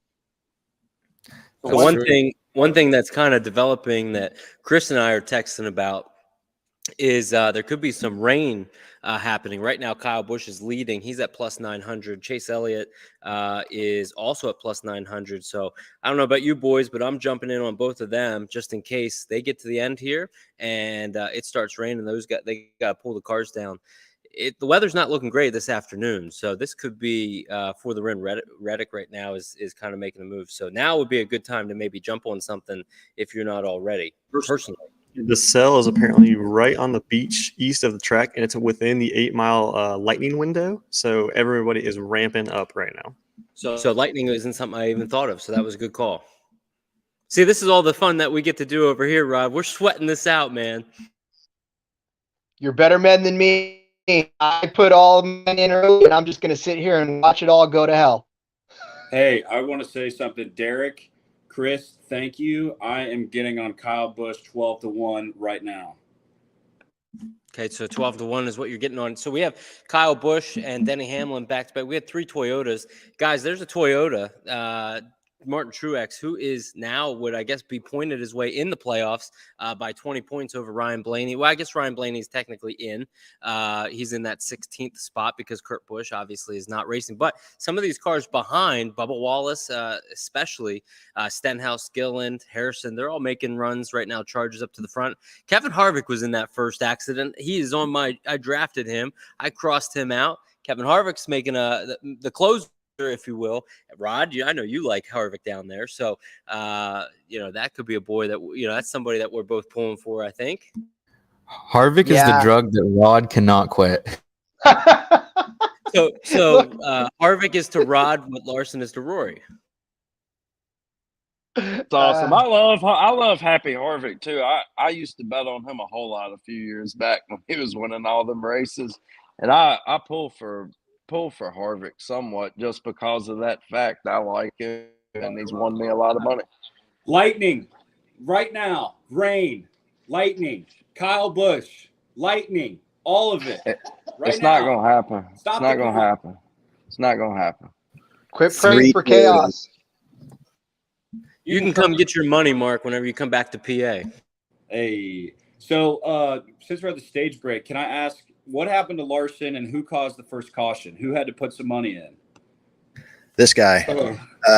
So the group said that, and Jeff Gluck kind of weighed in on it as well, apparently, that Blaney caused it, even though Blaney was the one that basically was out of the race from it. But, I did receive a couple texts, just to let you guys know, from some people saying, no, the 43 caused that. So, but I'm putting my money up, $10 into the kitty. And I'm the only one right now that has had to do that. So Those are Homer texts, is what you're getting. You got your buddies. Those are friends right there defending you, saying that it wasn't your driver. So I respect that. I think we need to be a little more delicate with Eric Jones here, boys. I don't think we need to take shots at Eric Jones. If that was anyone's fault, that was Denny Hamlin, the wily veteran. He checked up. So, but I agree. I don't think that was on Blaney. I'll be fair. Denny Hamlin. I like the controversy. I can't believe that 3 guys could potentially get blamed for one caution. I haven't seen it yet, but that's pretty wild. That'd be interesting to hear what your opinion would be then after you view it, letting us know. But the official over there and Jeff Gluck, official 2B, made it they put their stamp on it and saying that it was Ryan Blaney's fault. Well, so we actually do need to figure out what position is going to get paid out from the kitty money. So Rod, while we have you here, if you've got a favorite number from 2 to like 15, could you just give us a number there? And whoever's driver finishes in that random position is going to get whatever. Well, 2 to 15. Our family number is 15, so I got to go 15. Awesome. What was the reason there? You kind of cut out. Oh, no, that's so most of my family had it born on the 15th. I was born on the 15th. My wife was born on the 15th. My daughter was born on the 15th. So we're going 15. I was married on the 15th. Holy cow. You need is there a 15 car in? Yeah, David Reagan, baby. Yeah, David Reagan. Yeah. Holy cow, man. I'm also thinking that whenever the books open up, I think whoever's 15th, we should probably just go in on for a little bit. I'm down. Count me in. Well, yeah. I can tell you right now. So I appreciate you taking that number, Rod, because I don't have a single guy in the top 10 at the moment. So now I'm playing for that 15 spot because my guys are all doing horrible. Like if there's anybody out there, we can't hear what's going on from the announcers. Like, does anyone know what's going on with Chris Buescher? Like he was somebody that I was like high on. What is happening with him? He's like, my other guy, Landon Castle, is ahead of him. At least he was a second ago. People like that are just like disappointing me right now. It's funny you say that because when we were talking about making trades earlier, I was staring at Buescher on your team, and I know you like Almirola. I was thinking that was like a pretty even swap, but I don't know. I feel like both of them really. We haven't seen much from either of them. Done. Let's make that trade. You want to do it? you want to do that? All right, he's gonna hold on. I'm gonna say this. The trade is closed when they start the third stage. So you gotta work it out if you're gonna do a deal. The trade is closed. Deadline is closed at that point. So Rod, I know you talk obviously a lot about NASCAR, F1, a lot of racing. What about from a football perspective? We had football start last night. It's week 0, if you will. Are you a big college football guy? You get into the NFL, any of that? Well, so football has not ended for me. Everybody likes to say football starting. Football never ended. Once the NFL stopped, it was USFL. Then it was the CFL. Now we're back to NFL. Yeah, but CFL still going. So, I do like college football. I'm a Fresno State fan and I'm an Army fan. So I like those 2 teams, but I can't. 105 million teams in the college football system. I can't keep up with all of those, and CFL and NFL. So and NASCAR. So I just picked my favorite teams to watch and cheer them on. Well, what I should have said was, how about this from a fantasy football perspective?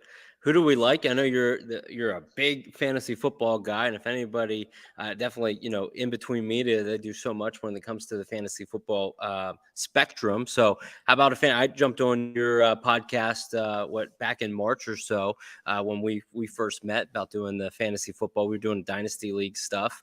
I still like my plays that I was calling out. I called out Mitch Trubisky, who's going to be the starter, I believe, week 1 at Pittsburgh. Watch out for them. So, how about a fantasy football perspective since preseason's done? Is there who's like a sleeper running back we should be looking at, and who's a sleeper tight wide receiver?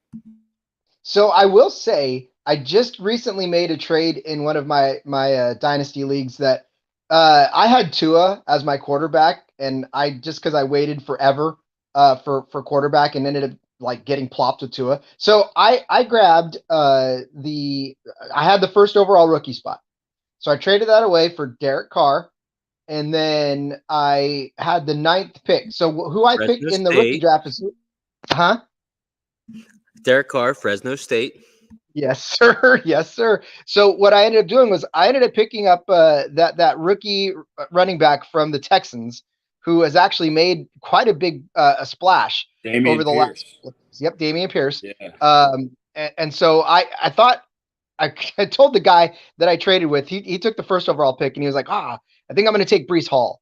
And I was like, yeah, but this Pierce guy looks better than Hall right now, and he's in a better situation.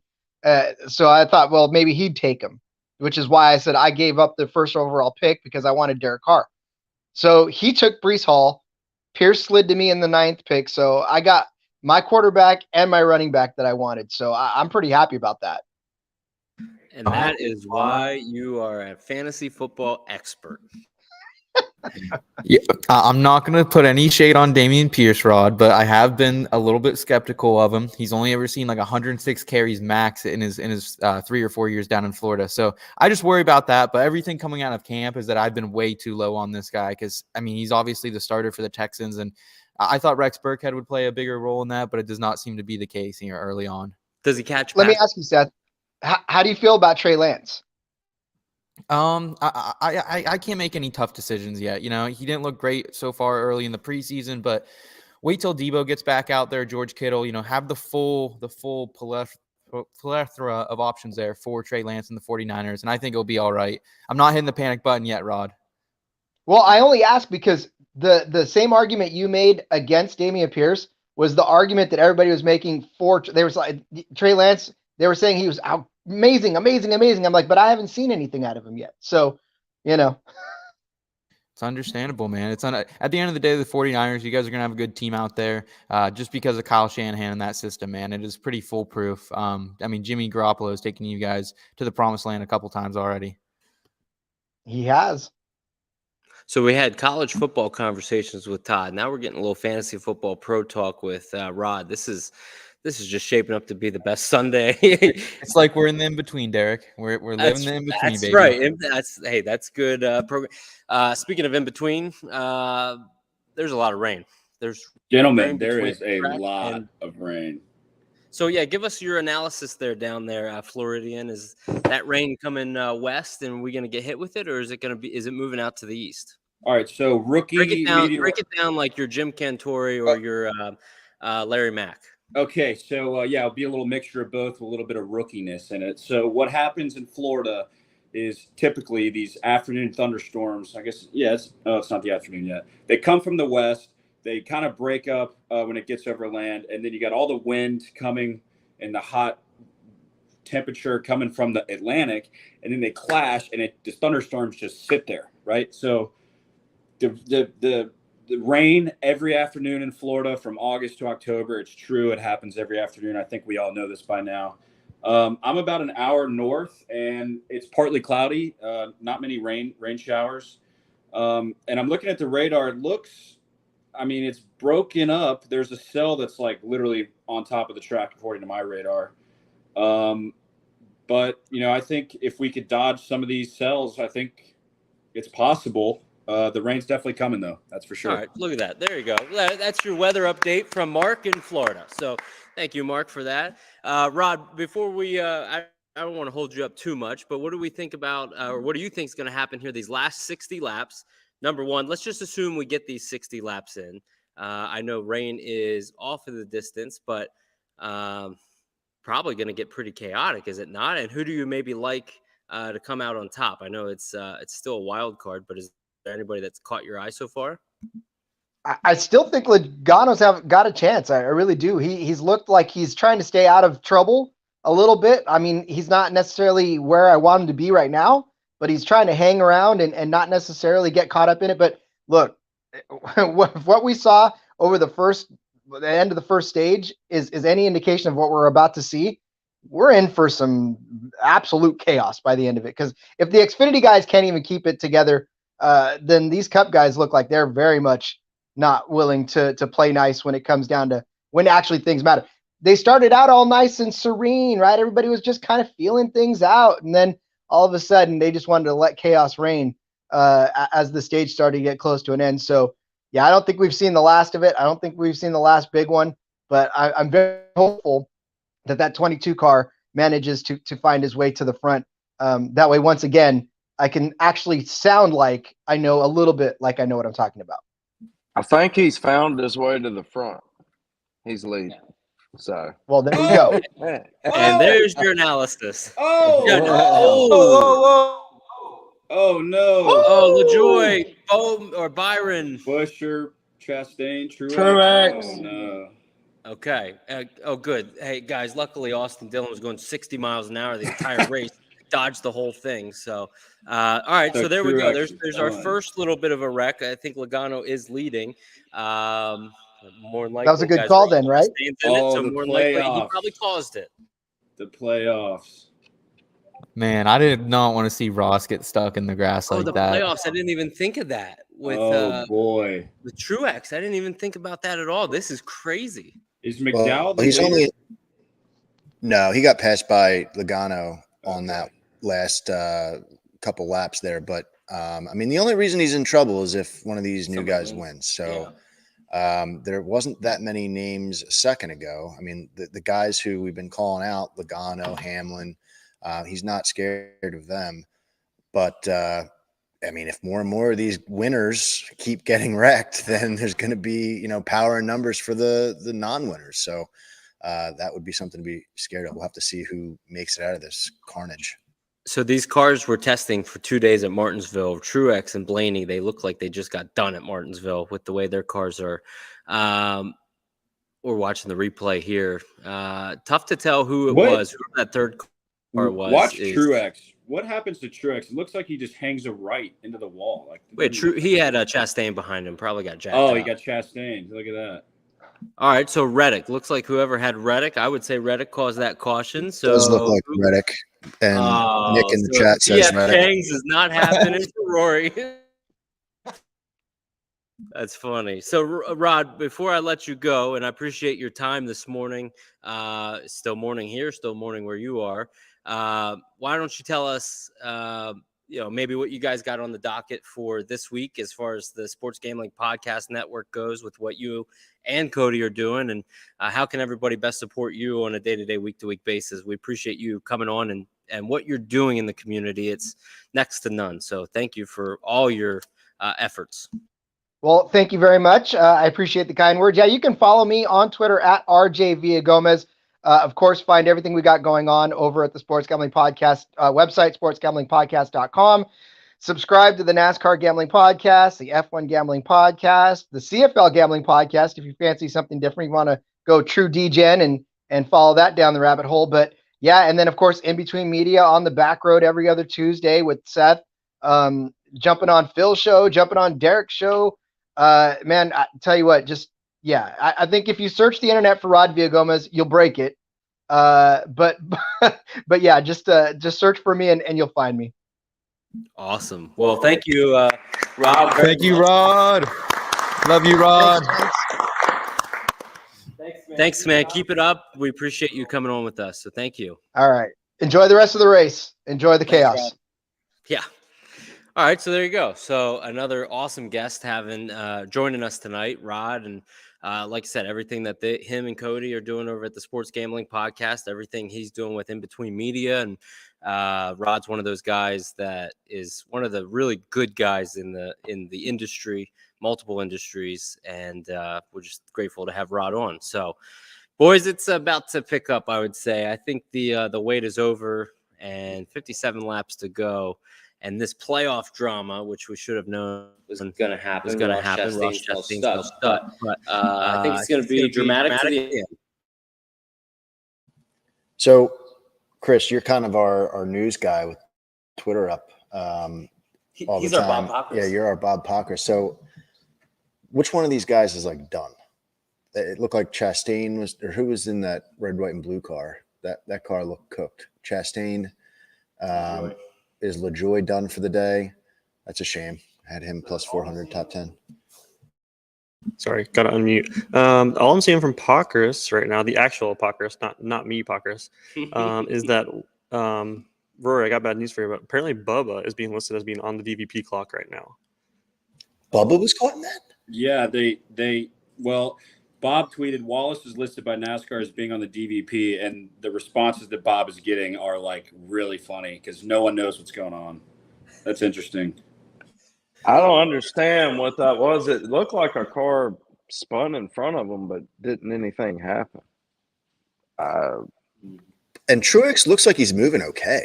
Like he just ripped the lap under caution there. Like he looked pretty good, faster than Blaney's cars looked since he wrecked. So that actually might be a battle now. Like points. Interesting note. So interesting note from Bianchi actually just tweeted, with rain in the area, important to note that with Joey Logano leading, should that hold, both Ryan Blaney and Truex would advance. So they're going to be driving around damage, half a lap down, just hoping that nobody wins. So I guess, from a new driver winning standpoint, because obviously if you're in the top 30 in points and you grab a win, you're locked into the playoffs, which would bump one of those two, Truex or Blaney, out.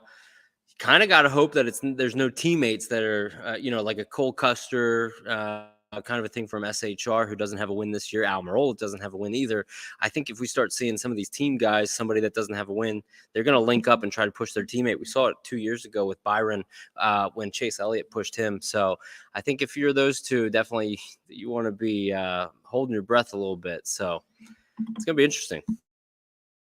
I think the only thing I'm seeing on Twitter is Chastain's definitely done.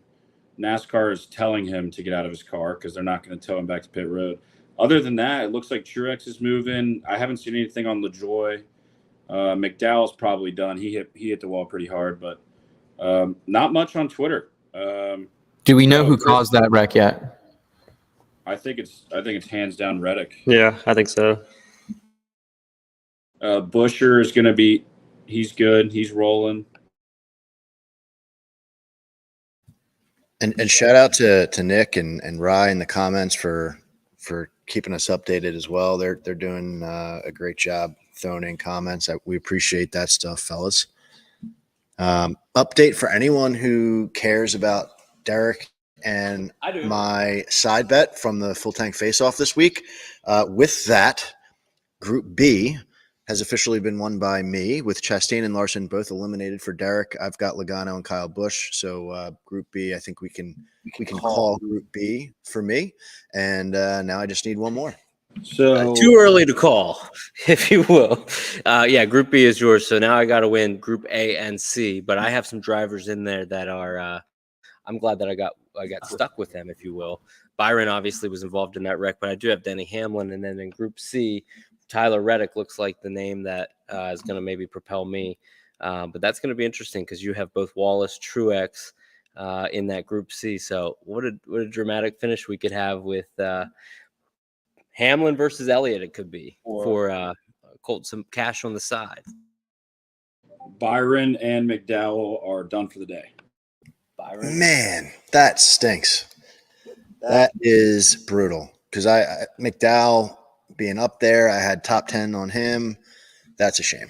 That is brutal. That's brutal for the flag hunting card. That's two of my outrights just gone. Yeah, I mean this is why everyone cautions everyone, like Rory said.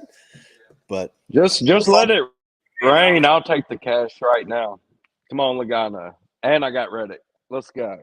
So you have yeah, you have the guys that are leading right now, essentially. So that cash is staying in front. Should we go ahead? That's why y'all put that over here in front of me. Y'all knew where it was going. Coming on over this way. We can go ahead and pull up that draft board once more, just kind of see maybe who has the best team remaining here. It's pretty interesting coming down to it. I'm not liking my chances so far. So are you able to like highlight or like read out the guys who are cooked? Yep, let's do that. Give us a better visual. Great idea, Phil. Great idea. I think I have 5 drivers on the racetrack, or well, 6 counting Blaney, but he's not going to win the race. So I don't think any of my guys are like done for the day yet.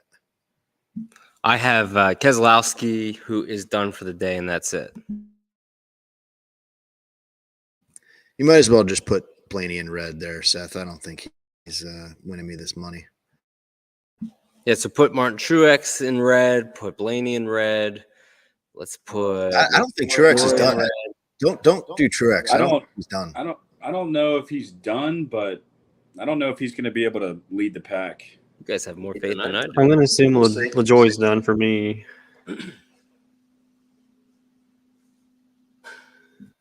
Mark's still looking strong.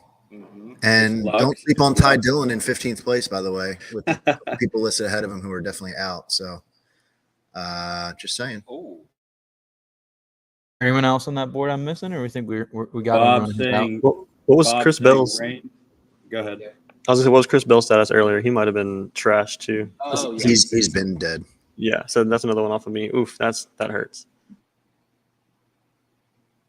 And what were you saying, Mark? I was going to read Bob, but Dustin Long says Blaney just notified that he has a 10-point lead on Truex. So he has now jumped Truex again. And then Bob said that rain is in the area, but no drops on the track. So maybe I'm we dodged that thinking one. we're going to get this in. I think we get this in. Rain starts falling about 1:30. I'm up here in PA, but I can tell the weather down there in Florida. So that's what I think is going to happen. Mark, how was that little plane today? Were any clouds that got you shaking? So there were clouds, but we flew up and got above the clouds. They were pretty low this morning. But this flight this morning was so smooth. It was way better than the flight into Lancaster. But all is good. No delays, which is shocking. And now I'm here ready to sweat out some bets at the beginning of stage 3. Let's go.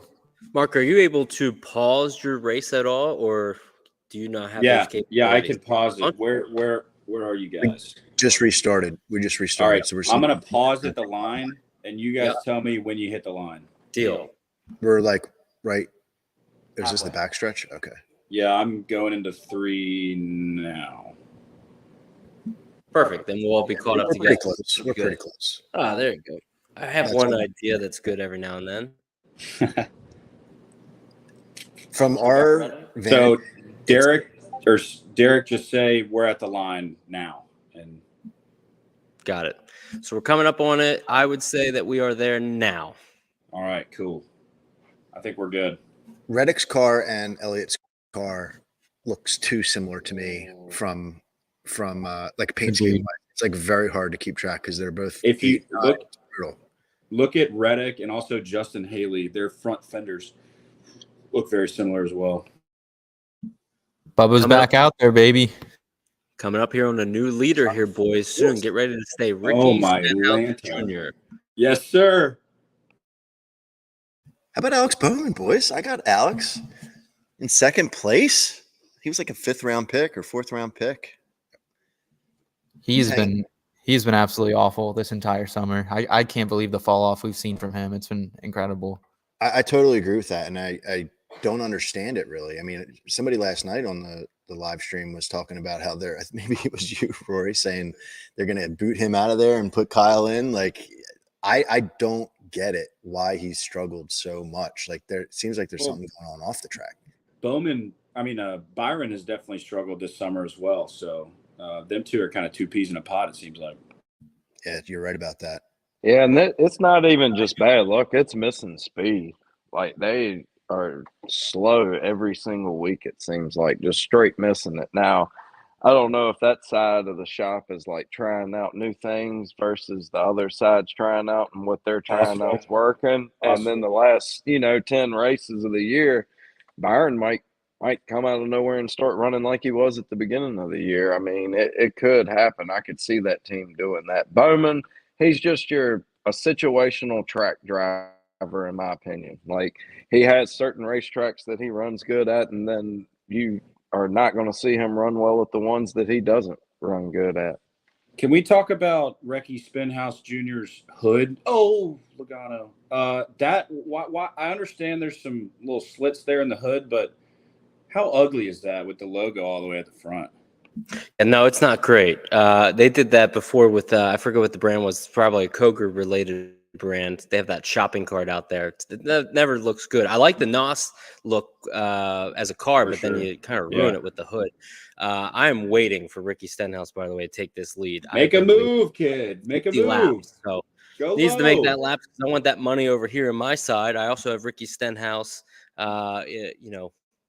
Well, I guess there's Austin Dillon now, who's going a little faster than 60 miles an hour for the first time all day. So let's get Ricky up there.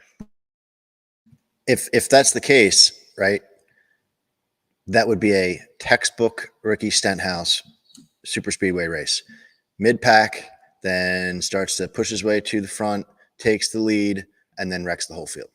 That's the textbook Ricky Stenhouse move. So we'll see. I wouldn't bring that money over too quick there, Derek, because as soon as he gets up there, he'll turn left and take everybody out. I kind of like how they have the bottom of the leaderboard, the must win to get in the playoffs. They show they're like live. That's pretty clutch.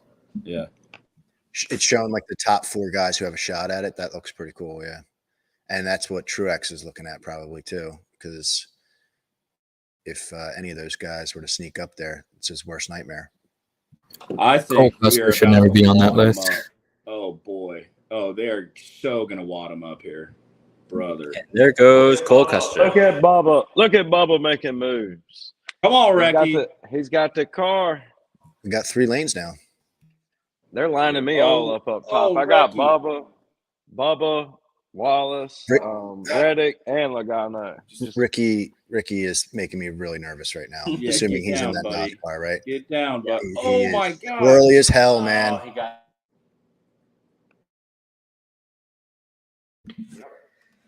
All right, so this is getting intense. So a couple Fords in the wall there, potentially. Got Reddick out front.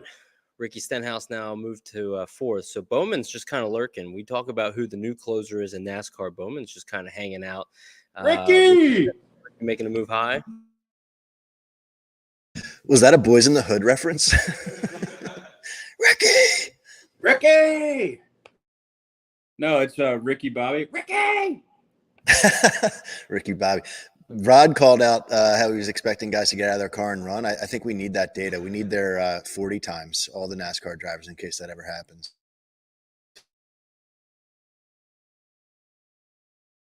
Who's got Bowman on their team? I have Bowman. You have Bowman. Okay, all my drivers are either B or C last names. I have no idea how I did that, but maybe I'll. That is strategic. That's good. Plus at the end of the day, you know. Austin Cindric kind of making his way to the front for the first time today too. Him and Bubba, I feel like that could be a good pairing down the stretch if Cindric can get up and connect with him. Odds just opened back up on Barstool finally for the first time in a long time, and we have Alex Bowman and Stenhouse are the co-favorites at plus 650. So, wow, 650. Yeah, 650. That goes what we were talking about last night with Chris Wormy, right? Like with the value, 650. Yeah. No, thank you. These guys, this is not how it's going to end. That's silly. Yeah, you have to go all the way back to Chase Elliott, who's the 7th favorite driver in the race at plus 1,000. So 10-1 for the 7th ranked drivers as far as the odds boards go. So I'm definitely not jumping on 6.5 to 1. I don't think anybody else here is either. But we got guys. I'm curious when the TV comes back up. At Eric Jones is plus 1,600. You just mentioned Seth. You just mentioned Cindric. He's at plus 1,600. What were you going to say, Mark? What do you think about Reddick 16 to 1? What are you guys getting him at? I'm getting Reddick at 16 to 1. I think he's out front, right? Yeah, he's 8 to 1 here on the Barstool Sports. He was. Oh wow. Bowman's out front now, so I got him at 16 to 1 back in stage 2. Okay. So it kind of helps. This is kind of the joys of the people that are listening live, or whether it's YouTube or Twitter, that they can kind of hear us kind of talk these out, because we're, we don't get to do this every week. Get to have buddies of yours that are kind of talking out some of these plays and what we're seeing, different strategies. We've been talking about weather and who's out front, which kind of made us kind of go on some of those bets. But I mean, we're definitely not jumping on Logano right now at 7-1. So now things are starting to change. Ricky just fell back to 10-1. Reddick fell back to 13-1. So I'm curious whenever the TV comes back on, as far as the race goes, what we're seeing, what we're thinking, because we're going to get 50 to go and it's only going to get more intense. So 2 comments one from Rye Cape. He said, why a commercial there? Great point. What's that about? What the hell? That was very strange. But and then Nick said DK has Bowman at 10-1, which 10-1 I'm a little bit more in on. You know what I mean? That's not too shabby. So 650 plus 650, that was too silly. I don't know what they're looking at. Are we thinking it's going to be a first-time winner? Or are we thinking it's going to be like first time this year, not just the first time overall, but first time this year? Or do we think somebody that's won already this year is going to be there at the front? It's a little tough to predict, but we had just not too long ago, we had the top 10 was filled, 9 of the top 10 with no guys that have not won this year. So what are we thinking? It's definitely getting more physical up there. I mean, people are jostling. You just saw Bubba and Ricky up there. I feel like there was somebody else just in the mix just now that I was looking at. That's the first time winner this year, but I don't know who it was. Oh, Harrison. Harrison was on the bottom row there for a second. He's sitting at 25-1. And the other way to look at that question is look at the drivers who have won this year already who are out of this race, right? So there's 15 drivers and Larson's out. Chris Bell's out. William Byron's out. Ryan Blaney's essentially out. That's 4 of the 15. So now you're looking at 11 versus the rest of the field. It's like I keep saying it, strength in numbers. So the more wrecks that happen and the more winners that get taken out, now that door is really opening up for a new winner. So I would not discount, the non-winners so far. Truex is really going to have to say his prayers right now because it's looking like it could go that way. Check out, we got 3 Toyotas on the bottom, followed by Chase Elliott and Harvick. I'm interested to see if they can make a run here. They got 1, 2, 3, 4, 5, 6 cars, maybe a 7th with Reddick. See if they can spice things up a little bit, get a run on the bottom. So I just went in on a guy on the Barstool Sportsbook at plus 3,000. Anybody want to take a quick guess without looking? Who's at plus 3,000? I just saw this guy and I thought, my goodness, the value on this. Justin Haley. Is it Justin? Huh? Justin Haley? Nope. Austin Dillon, everybody. He's up in 6th place. Austin Dillon at plus 3,000. He's coming. He also likes to wreck. It's funny though, because that's what I got Dylan at before, like the race even started. So I'm with you on Dylan, but it was from yesterday afternoon after golf. So is that what he opened up at? Well, I don't know what he opened at on like Monday or Tuesday, but yesterday he was sitting at 30-1. So I hopped on that. Shout out cousin Greg. That's his driver. So yeah. And Sashi, as you said that, he put in the comments 25-1, as well. So it's funny. You guys are like-minded there, Derek. I'm going to show Derek. I'm going to show Derek. I'm going to click it. I'm joining you. Let's do it. Austin Dillon. Yes. So we got the boys over here on Austin Dillon. Like you said, there he goes. See, so he's already moving up, gonna crack that top 5.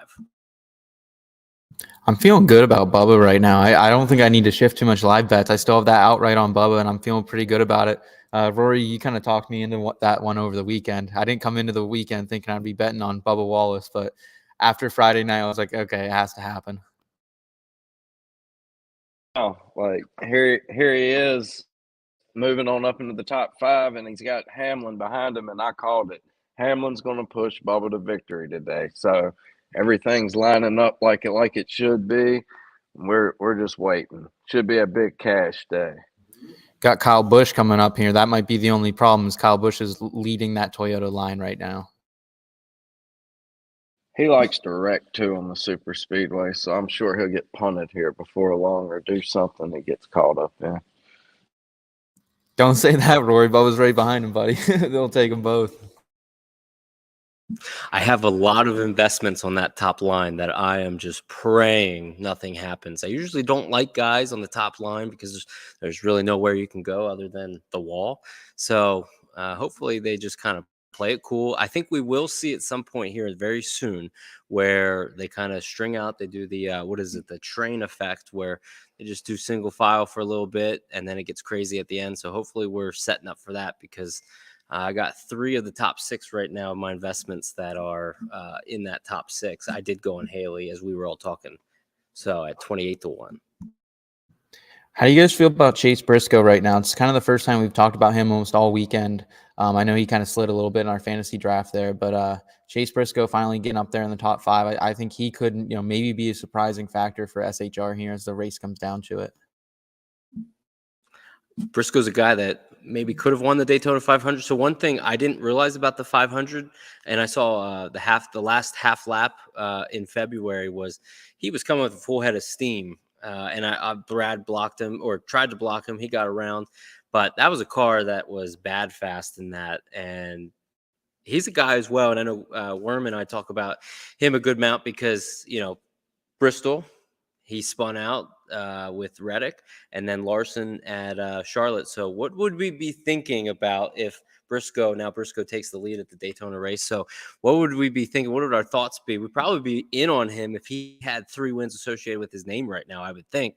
So that's just something you got to think about, but I don't mind that call out. Shit. Oh my God. Spoke too soon. He's off the ground too. Oh no. Oh, they're good. Oh. Got someone going down pit road. Wow. And there's Bubba, and you can clip that comment. So that was one where I'm talking about him, and now we're done. He's going backwards. Okay. There's your guys' Austin Dillon bet right there. Yeah, that's too. not good. So you just missed, some of these wrecks as Phil kind of comes back. Phil, we were just talking. Seth had just teed up Briscoe, and we were talking about Briscoe, and no sooner did I end the sentence, Briscoe gets spun. So this is going to be interesting. I think I'm going to probably be the one paying out some money here for who caused the cautions. Probably one of my guys. Bowman. Got to be Bowman. So my guy, I have Phil on Phil crime here then because I got both of them. Are they both done? Bowman's done? Oh, he got airborne. Pit road saved some of them. Is that what you guys were saying when I was coming back out? Freaking hack. All right. If the race ends, Eric Jones' top 5 hits, the Jeremy Clements parlay is alive. Here we go. I honestly don't think Briscoe took on as much damage as I thought he was going to initially. There in the grass, he definitely got chewed up a little bit, but it looked a lot worse at first, and he might be able to keep going in this one.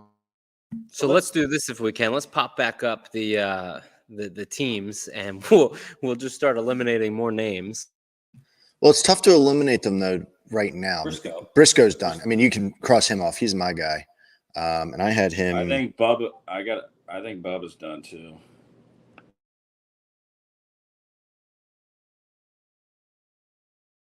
Anybody that hits the grass, yeah, Bubba went through the grass. That is brutal.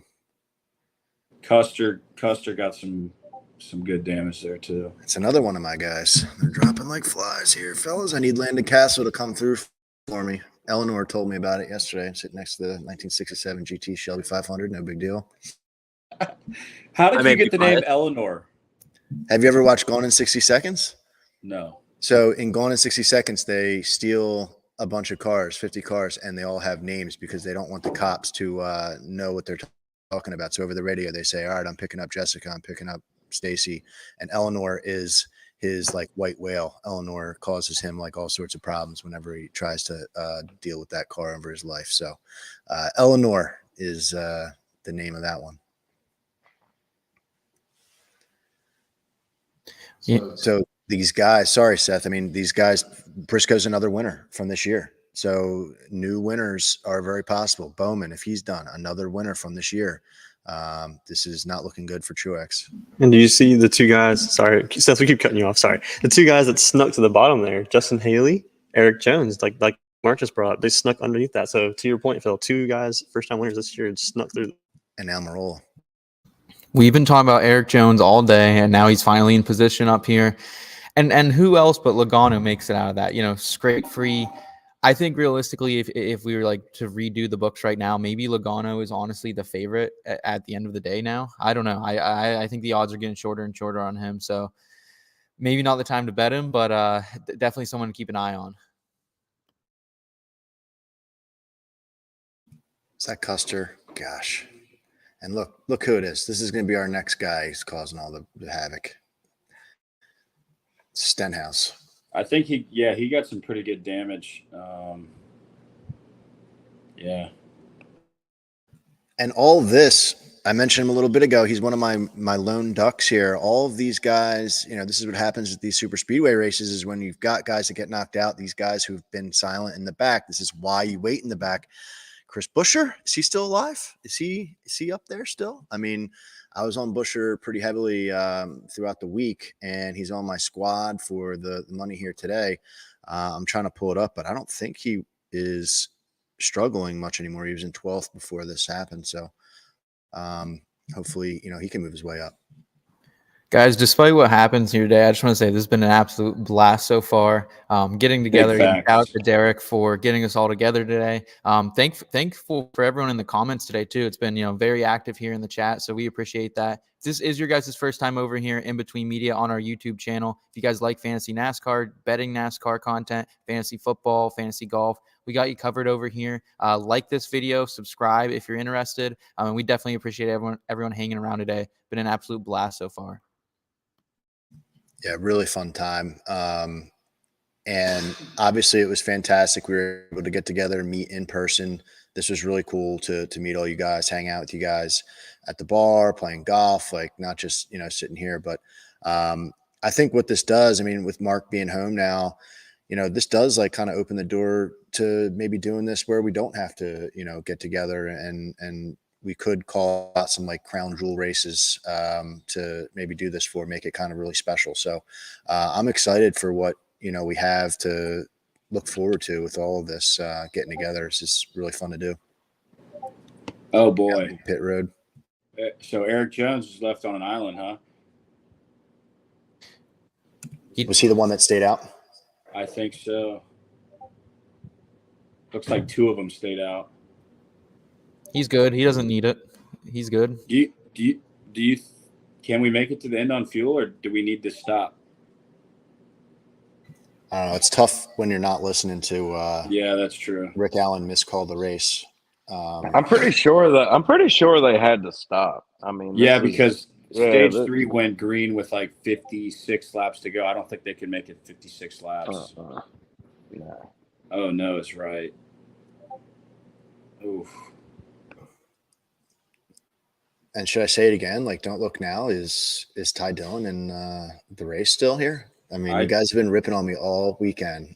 I just had a shout out NASCAR DGen. He just texted me and said rain 2 minutes away. So who's out in front now? Haley? I think Haley's out in front. Haley. I think Derek has an outright on him. Am I right on that too? You do as well? Whoa. 50-1. I have 50-1 on Haley. Wow, I have him top 10. That's about it. The radar looks like it's literally, I don't know if it's literally on top of the track. Oof. Justin Haley's going to do it again under rain. That is ridiculous. What a story, man, that would be, especially for colleague racing, man. I mean, to try to attract Kyle Busch there, I mean, that's a step in the right direction. But also, like, if that's how Truex gets knocked out of the playoffs, my God, like, what is going on? Because I'm really excited about that. That'd be real 30-1 bet for him. And if this is how it happens, like, brutal. Little comment here from Rye. Bloody Mary time for Rory. Yeah, that's right. That's what we need. We need one of those big stacked up ones with all the shrimp and like everything. Just a big gourmet meal right now. Maybe I'll stop and get one of those on the way home. Hey, look, under the same roof, Mark and Sydney are both watching the stream. Love that. Sydney's in the comments as well. Cool. Let's go. Sorry, I'm gonna try to listen to some radio here, get some intel. I like that. So Justin Haley is leading, no damage, I assume. Is that right? Because he was right there in that wreck. I just got to address this comment coming up in the chat. Someone's asking, hoping that Mark maybe brought a case of Yingling back with him. Yingling is a Pennsylvania beer. I know Chris is all about that Yingling premium over there. I think Yingling is just awful. Just one of the worst beers I've ever had. Don't And I'm a disrespect Pennsylvania the guy. oldest beer in America like that. I'm sorry. I think we've gotten better fermentation over the years. We don't have to drink dog crap for a beer anymore. Yingling's really good. It's a terrible take. Terrible take. I like Yingling. Yingling red eyes are the best. Absolute best. Seth, how old are you again? I am 24. Yeah, I remember when I was 24.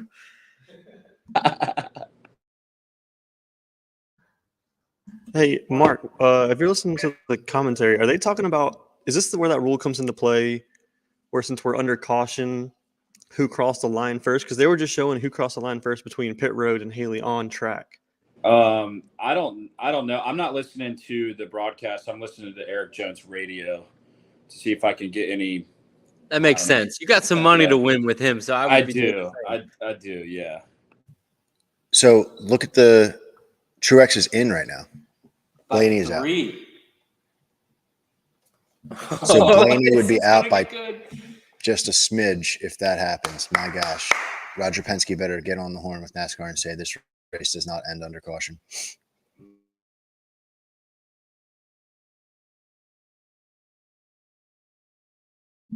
How's our thing looking, Phil? How's our group bet looking? Oh, yeah. Let's take a look at the group bet. All right. So I'll take you up on it. we've got Thanks, Sasha. Hamlin and Elliott in Group A. You have Hamlin, I have Elliott. Those two are both still in the game. I've won Group Hey, B. we're going to want to watch this. I just saw a spoiler. We're behind. You're going to want to watch this. I saw a spoiler too. I don't know what it is. It's not a good spoiler. It's not good at all. Let's keep cool. Let's keep cool here. Let's keep cool.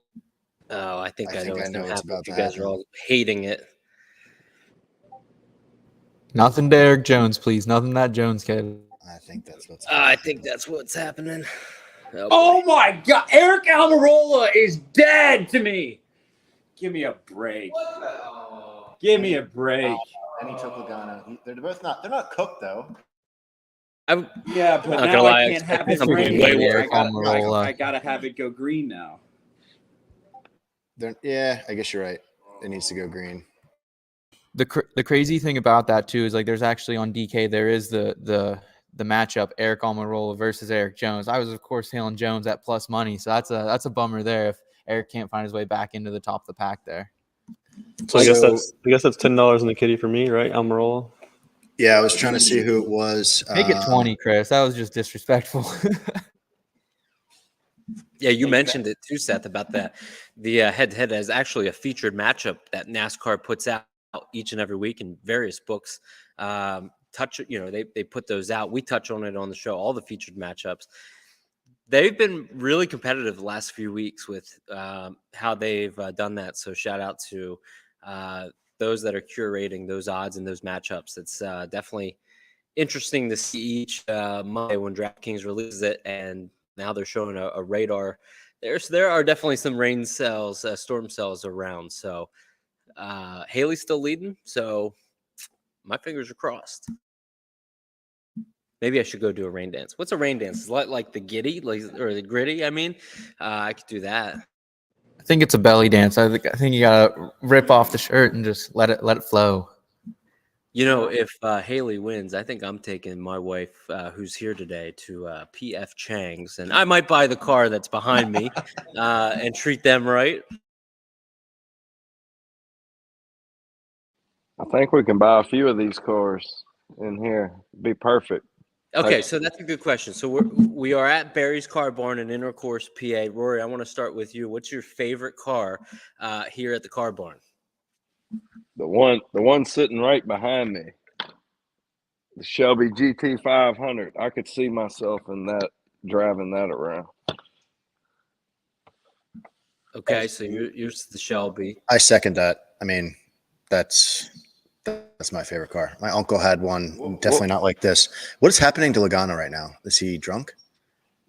It's either that or he thought he won. He's doing Yeah, he's doing burnouts. I like this Cougar that's behind me. This is a pretty badass car, and it's definitely. I mean, all the cars here. Like, there's a pace car from the Indy 500. I think that was like one of the earlier pace cars is here. This place is like unreal, and all the signage. I mean, when I'm looking around, I'm seeing Texaco, some of the old NASCAR Amico, which is a Dave Blaney old sponsor. You got Sitco over there, BP, Mobile One. So, Mobile One, yeah. This is pretty cool. And Mobile One, that would be your guy over there, Rodney Childers. Good old Intercourse, PA, baby. Good old Intercourse, PA. Yeah, no, it's no place like I love Intercourse, PA. I got the pause there. That would be a shirt there for you. My girlfriend did give me a shirt at the market. And what's it say on it? Does it say anything I good? love Intercourse, PA. Okay. Oh, with a red, like one of the hearts and all that. Yeah, that's good. Now, wear that around town. Yeah, okay. Any more news? I'm waiting for somebody here to break some news. What's the caution pot up to now? 30? I think we're at 30. Yeah, $30. I had to put in 10. Rory had to put in 10. I think Chris just became victim as well. So we have to keep track of who's finishing 15th too. Oh, by the way, Mark, I don't remember if you were on with Rod or not, but 15 is the number. Yeah, okay. I guess you were back. Cool. I like that. Deep in the field. That'll be fun. Spicy. So, look, okay, Phil, Logano stuck on the wall. Oh, it looks like he maybe lost a toe link or something and literally is stuck in the wall. They're trying to tow him out. I'm watching a video on Twitter. My favorite driver in NASCAR. Because he's stuck in the wall, and now the rain's going to come, and Justin Haley's going to knock out Ryan Blaney from the playoffs. This is wild. Is Justin Haley? Wait a second. Wait, Justin Haley is within 30 in points? Yeah. Okay. Oh, yeah. He's 23rd, I think, coming in. So you're asking about the rain. There's apparently a cell sitting 2 miles west of the track. You can actually see the dark clouds on camera, I guess, when they come back on here. Apparently, the cell is just not moving. It's just sitting there. This is one of those times where I was talking about the vortex theory, and now I do not want the vortex theory. I'm hoping for rain, boys. I'm hoping for rain. I know we were all pulling for Jones, so we were hoping for that, but I am hoping for rain. I didn't have to put anything in the caution pot. I didn't have to do any of that. I got in on Haley as my last bet at plus 2,800. I'm loving this. Listen to him talk about how the race is over. So we were talking about Gluck and how him and Bianchi and with the Athletic and how they're trying to get in, putting some articles out about gambling, some odds. Gluck just tweeted a screenshot. So if you believe in jinxes, here you go. Who is your driver to win the race? This is from Jeff Gluck. Justin Haley, 50-1. Just screenshotted it and posted it out. Oh, boy. Well, that would be a jinx. Oh, that would be the rain. Okay, I see where the rain's at. Oh yeah, that's a Florida thunderstorm there, boys. Yeah, you're golfing at one spot and you can see all the rain, a couple shots away. I mean, you're sitting at a 51 Haley, so this is good. Let it rain. Let it rain. Sponsor, but you guys know I drink Celsius almost all the time, so I don't hate this. I do. This is incredible. Like my heart rate right now, I'm sure all of you. Look at that cloud. I mean, this is going to be, what does Larry Mack say? Pull the belts down tight one more time. This is going to be nuts. I see a sprinkle or two on the windshield. That doesn't look safe. It's a sprinkle. Slick tires. Really good point here from Nick on YouTube as well. Haley does not have enough fuel to finish. He needs the rain. Because remember, Haley didn't pit with Eric Jones. Remember when Logano and everyone came down pit road? They did not. So something good to keep in mind there that Nick's pointing out. Well, no more spoilers. Logano out of the way. No more spoilers. Oh, here we go. Is this restarting right now? Yeah. Okay, so we are going green. They fished Logano out of the wall. Someone needs to wreck Eric Almirola his ass. I'm tired. I'm ready to get him out of here. And yeah, I mean, Rocky just said it in the comments. He said, if the rain comes, Phil needs to play the clip. He called this out on my show. Blaney not making the playoffs. Don't worry, man. I will find that clip. I will play that this week. Oh my gosh. Are you guys going into 3? Because, whoa. We're just now getting to 3. 3 now. I'm pausing. So now this is different because I'm usually at home pacing by myself, and I got you guys here. I am feeling the butterflies. Hey, Seth, go back to that Nick comment for a second. For anyone who follows baseball, this is Nick's MLB picks right here. Oh, Nick's MLB picks. Big page to follow. What's up, Nick? He is good. Where did Suarez come from? That's my boy, baby. That's the one guy I got left. Let's go. And Busher's coming up now. Let's go. Oh my gosh. Squarely. Let's go, Danny.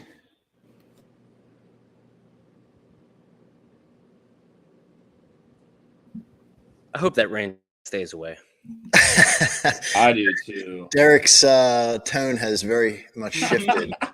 You already did the rain It's dance over there. 5 minutes ago.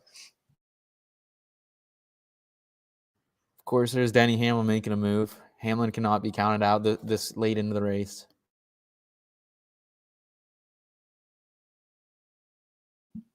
All right, so here we have 2 cars right now in the top 4. Wow, Haley with a big move. That car's handling. Hamlin is moving. He is going to wreck the field. He needs to get out of the He's way. taking these boys to school. Sheesh. Putting Almirola 3 wides. So you got a couple guys up here that haven't won yet this year. And then you have Hamlin, who, again, here we are at the front. Look at that 16 car, Daniel Hemrick. Yeah. Phil, look who's P5. Ty Dillon is in the mix. Oh boy, that means it's something. Something's gonna happen here. Ty Dillon's 4th place, please. Look at Bubba with the damaged car and 13th, 14th on the bottom there. Now we're seeing some comments. Oh, the big one. That's the big one. Oh, is anyone making it? Oh, Justin Dillon. Who's the leader? No! Oh my God! 60 miles per hour all day and just works his way to the front. We all jumped on him live too. A couple of us. I had him to start the week. No big deal. I'll give you credit on Twitter. It all cashes the same. Oh it all my cashes the same. Cindric made it through. Talk about the big one. That took Rain. everyone. Yeah. What'd you say? Holy My heart is pounding out of my chest. Derek, what number did you get him at? Plus 3,000, and it's pouring down rain. Oh my God! Yes! Oh my Dillon. God! No way! Wait, your Derek. boy's over there, man. He's smiling somewhere. Good for RCR too, getting totally hung out to dry by Tyler. All right, Reddick. just saying the NASCAR app has Suarez as the leader, but I'm pretty sure he went head on into the wall, if I remember. Yeah, the NASCAR app is sometimes. I didn't pretty need brutal. that.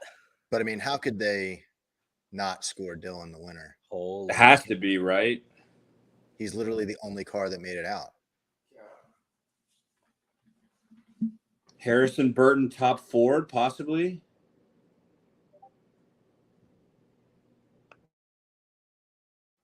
What happened there? Dude, it was raining. They all got started sideways, raining. started wrecking. Oh my God. It was wet. It had to have been wet. Yeah, 3 They all cars wrecked. all turned at once. Absolutely. No contact. That's Oh my oh God. my God, dude. No way. Look at Cody Ware. Cody Ware, that's my guy. All right, it updated. Dylan, Harvick, Castle, Cody Ware, Cindric, Kyle Busch, Truex, McLeod, Reagan, Gregson, top 10. Truex gets in, Blaney's out. Yeah, Truex is P7 right now. my. Landon Castle sitting 4th. David Reagan 9th. Cody Ware 3rd. What? Imagine what the odds on a Cody Ware top 3 finish would have been.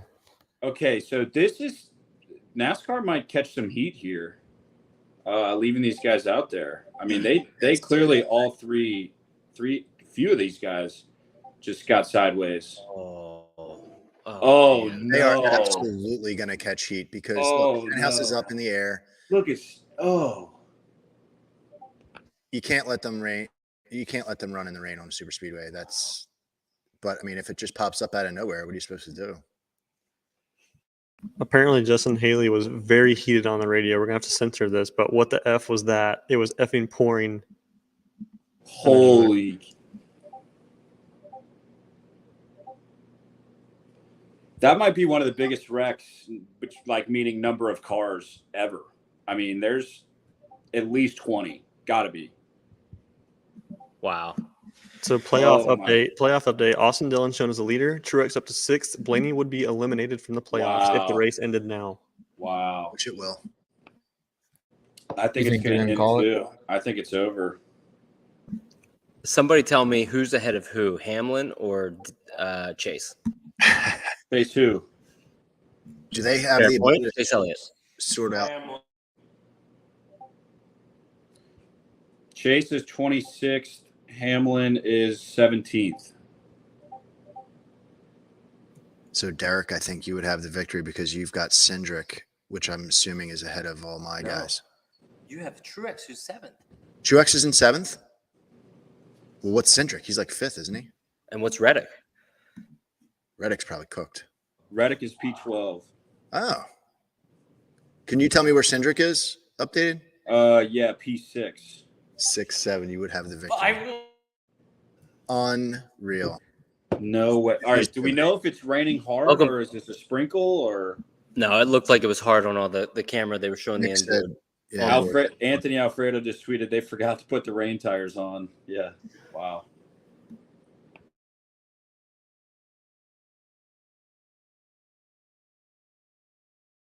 I think this is going to go viral in a very poor way, unfortunately. So, Mark, are you able to tell me Stenhouse versus Busher? Yeah. Busher 19th, Recchi 20th. Let's go. Let's go. I'll sneak that out.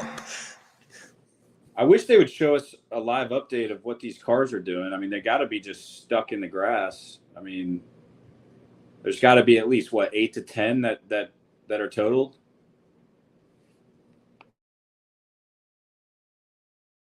Nick, so the app is showing the app is showing red flag.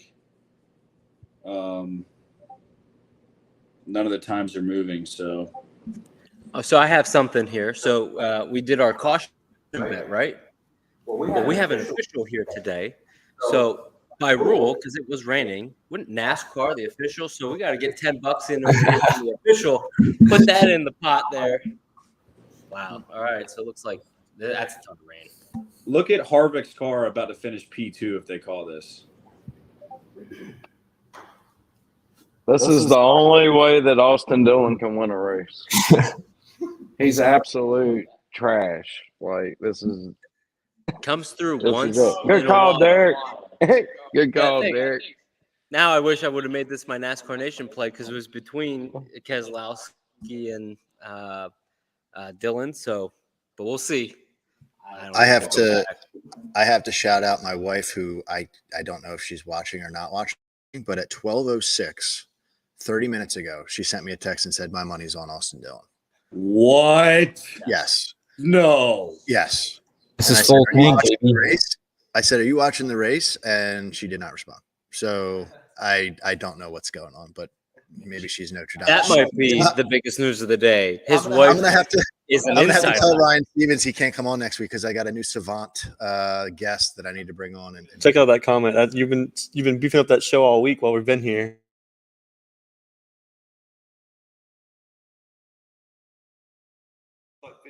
Life in the fast lane. Yeah. I've been talking to the guys about life in the fast lane all weekend, and it's textbook trash television, turn your brain off type of stuff. But I actually find it really good, fun to watch. So You watch Austin Dillon's reality show? Stacy it is watches it. Yeah, raining, she loves boys. Whitney. She loves the Paul guy from the tire changer and his family. So yeah, it's a mix of like just scripted reality television and NASCAR. So this will be a good episode, I guess, when they come out with this. So I don't think that it's going to matter, to be honest with you. But these cells, the radar looks exactly what it was looking like when we were green, just the cells all around. But I mean, that's a downpour. That's going to take a few hours to dry the track. I wonder how they're going to play this. And considering the circumstances of the caution coming out because of the rain and how many cars have been taken out and the time to dry the track, I don't think they're going to go back racing. I think this is over. I think you might be right. We'll see what happens. It'll probably be made official soon. There's just these tiny cells, but you're just going to be playing dodgeball all day. I can't see NASCAR forcing these teams to sit around for the next 3-4 hours just to run a race with 12 people, especially since it already was delayed once. So that would be, pretty ridiculous. I would imagine they're going to call this pretty soon here. Mark, can you tell us who's in 15th? Who's going to win the kitty money? Oh, 15th. Bubba Wallace. Oh, good for you. You took home something on Bubba. So I want you guys to know. I'm obviously on the NASCAR app. The positions have stayed pretty consistent. Dylan Harvick, Cody Ware, Landon Castle, Kyle Busch, your top 5. Some, from maybe 17th, 18th to like 25th, there's been some jostling and some moving. So I wouldn't count for sure what I'm telling you, but I think we got a pretty good idea of what the top probably 10, 12, 15 are.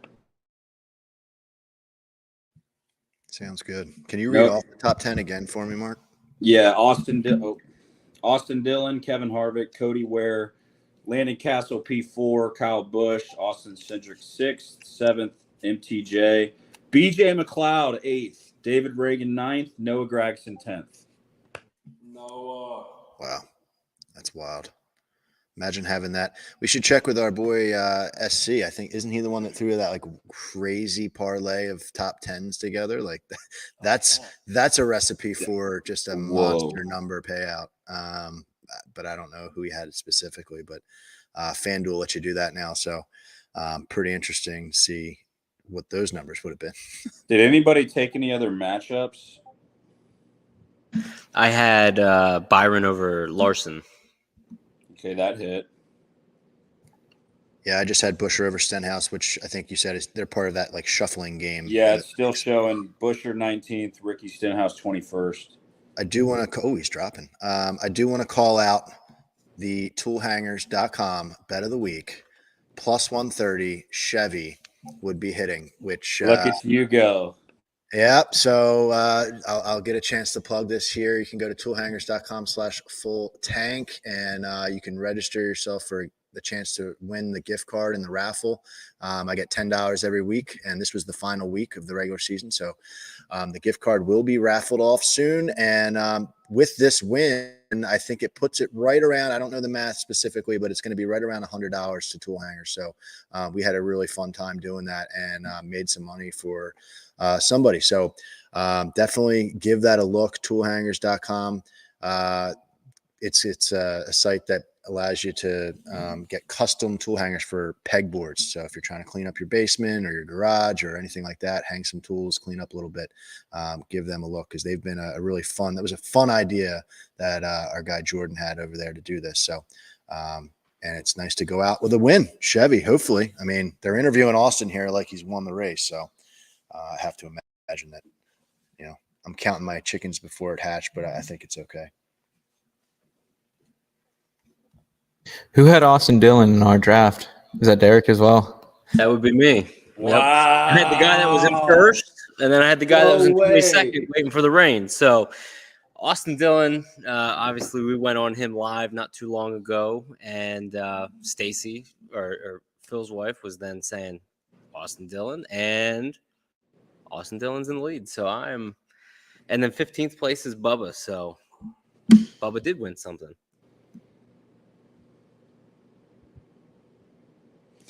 Damn, Garage Guy Chase it. Cody Ware top 10, 20-1.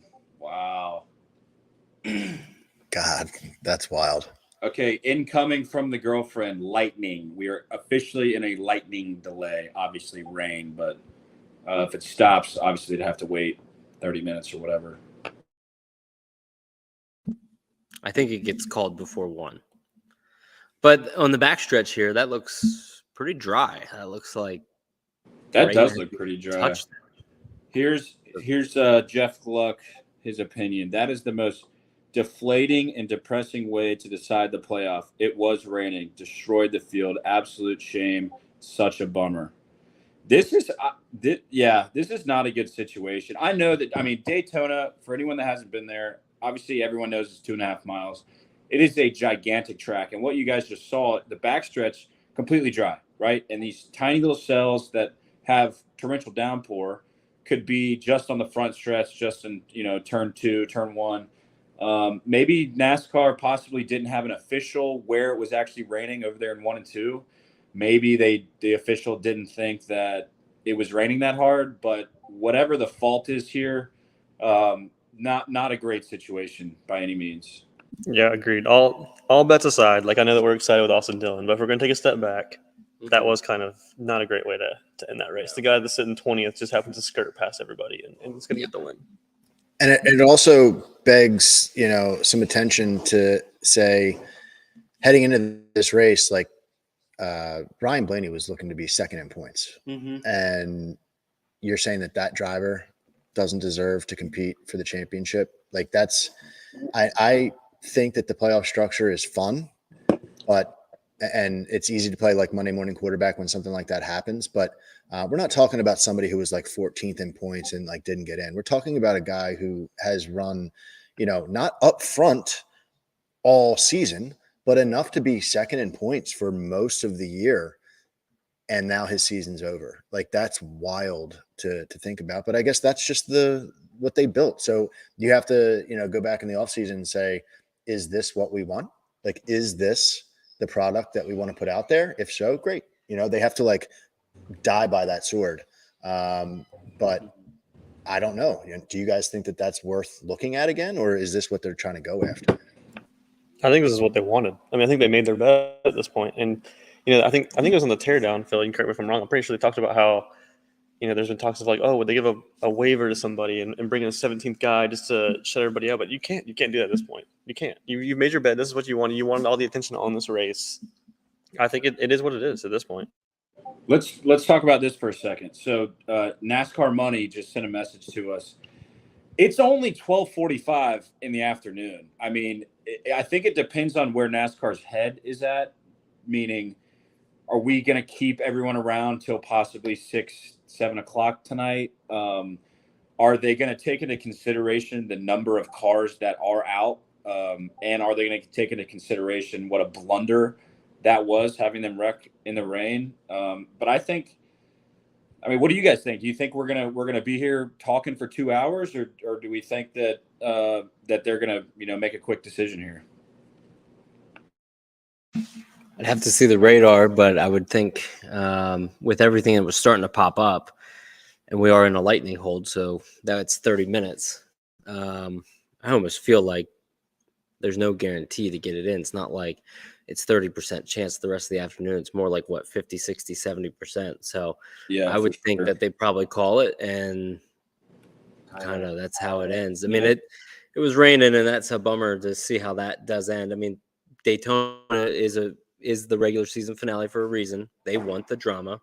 Obviously, you want to see all 36 cars duel it out, but this is how it goes. You're dealt with these cards. So I don't think they should change it. I get Blaney. I mean, second in points. That's going to bring up some debate, but that's this win and you're in mentality, or win and you're in system. So it's interesting. There's a reason why they raced at 10 a.m. and it's because the weather for the day looked horrible. So if you can't race, if you didn't schedule the race in the afternoon for that reason, you can't expect that the race is going to get run later. And then you look at the stuff that Mark just brought up. Do you really want to bring, Cody Ware, BJ McLeod, whoever these other guys that are back markers, like back Landon Castle? I mean, I know Eleanor told me to take Landon Castle in the draft, but do we really want to bring this all back to see these guys do it? Maybe that'd be fun for some people, but I think for the most part, NASCAR just needs to bite the bullet and end this here. And, we're talking a lot about, questioning the playoff format and everything, which rightfully so. But, we also have to question Ryan Blaney's number 12 team. I mean, they didn't get a win this season. They've been in position multiple races and they just kind of couldn't get it done. And, I think when you think of it, at the end of the day, Ryan Blaney is a top 5 talent in this sport. He's got a top 5 car in the sport. So to kind of see him out of the playoffs, it sucks. You feel bad for him, especially with what just happened there before the caution. But, I mean, it's also part of racing. You got to get those wins. And he wasn't able to do that at the end of the day. I wholeheartedly agree with that. I mean, I was somebody on the preview episode for the season. I called out Blaney as a championship contender because I said, we've seen enough of Blaney faltering in the playoffs. I think he's mature enough now to go out and have a really good season. I expected him to race really well enough for second in points, but no wins. And in a win and you're in type of season, that's not good enough. Second in points is not good enough. You need to get wins. And then you take it to this, race. This is kind of like on him as well because he got squirrely. He was the one, right? I had Blaney. You guys said that was his fault earlier in that wreck. Well, if he's not trying to do something silly, maybe he's in the playoffs. You know what I mean? He was getting silly too soon in this race and it bit him like as worse as it possibly could. So pretty upsetting to see how this is all playing out with all the different elements. But at the end of the day, the 12 team, like you said, Seth, really only has themselves to blame for the season and in this race. So radar update. My little ticker thing that shows like the percent of change or rain in the in like a bar graph form shows that it's 25 to 40% basically until 4 o'clock. If NASCAR views 4 o'clock, 5 o'clock, 6 o'clock as a viable time to get 21 laps in, I see I'm seeing on Twitter people are conflicted. It's, hey, we have all day to finish this. We have all night. This is the last regular season race. NASCAR needs to finish this. And then you got other people like Derek over here and me and a few of us that are saying, call the race, call it now. Hit my bets. But it's going to be interesting what NASCAR does here. This is quite the predicament. Bringing it back for 20 laps is not going to change Ryan Blaney missing the playoffs. Truex is in 7th position. Very right? true. Or is he cooked? I don't know what happened to him, but he's in 7th. So if he's still running, that's not going to change anything with Blaney. Like that's just going to delay the inevitable. So I don't understand unless Truex is out and Blaney somehow is running. I don't know, but we need more information from NASCAR at this point. Like they should have some sort of communication to people, letting them know what the process is. Thoughts on this tweet from Alexander Rossi, IndyCar driver. So shouldn't we revert back to the prior timeline before the rain? ? Do you think that's an option for NASCAR? That would be bending the rules. And also, girlfriend just texted me, only 6 drivers have not had a lick of damage today. Whew. Interesting. I think one thing too, as we go into the playoffs next week at Darlington, this is a storyline. This is something that ESPN, Fox, NBC, those outlets are going to cover by this drama, the rain, and it's going to lead right into the playoffs. So I think from a storyline standpoint, I think this is PR, whether it's positive or negative, it's PR. So that's an element I think could be playing into it too. But it's like the saying, all press is good press, right? You can already tell from Bob and Gluck, these tweets they're popping off. People are taking to action on Twitter. So I'm with you, Derek. I think all press is good press. But this is definitely a conundrum NASCAR's got in their hands.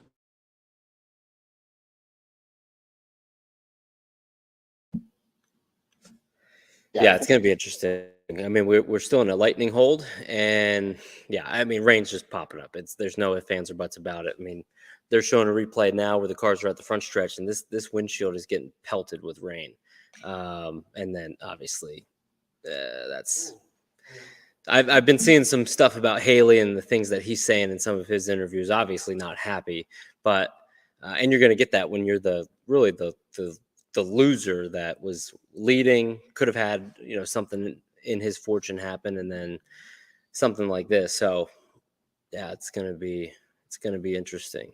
I love when they make them sit there like a NFL draft prospect who like has been skipped over for like 3 rounds. Like they just have Dylan sitting there in that like green room waiting to be showered with praise here. But a quick comment from Rye Cape. Good point. Like if they do run this back, I was just saying it's not going to change anything with the playoffs. Well, Cindric is still alive. If Cindric were to win that race, he's probably the only like good car other than Dylan that could go get it done. If he wins that race, then Blaney is in. So good comment there. Thanks for holding me accountable on that one.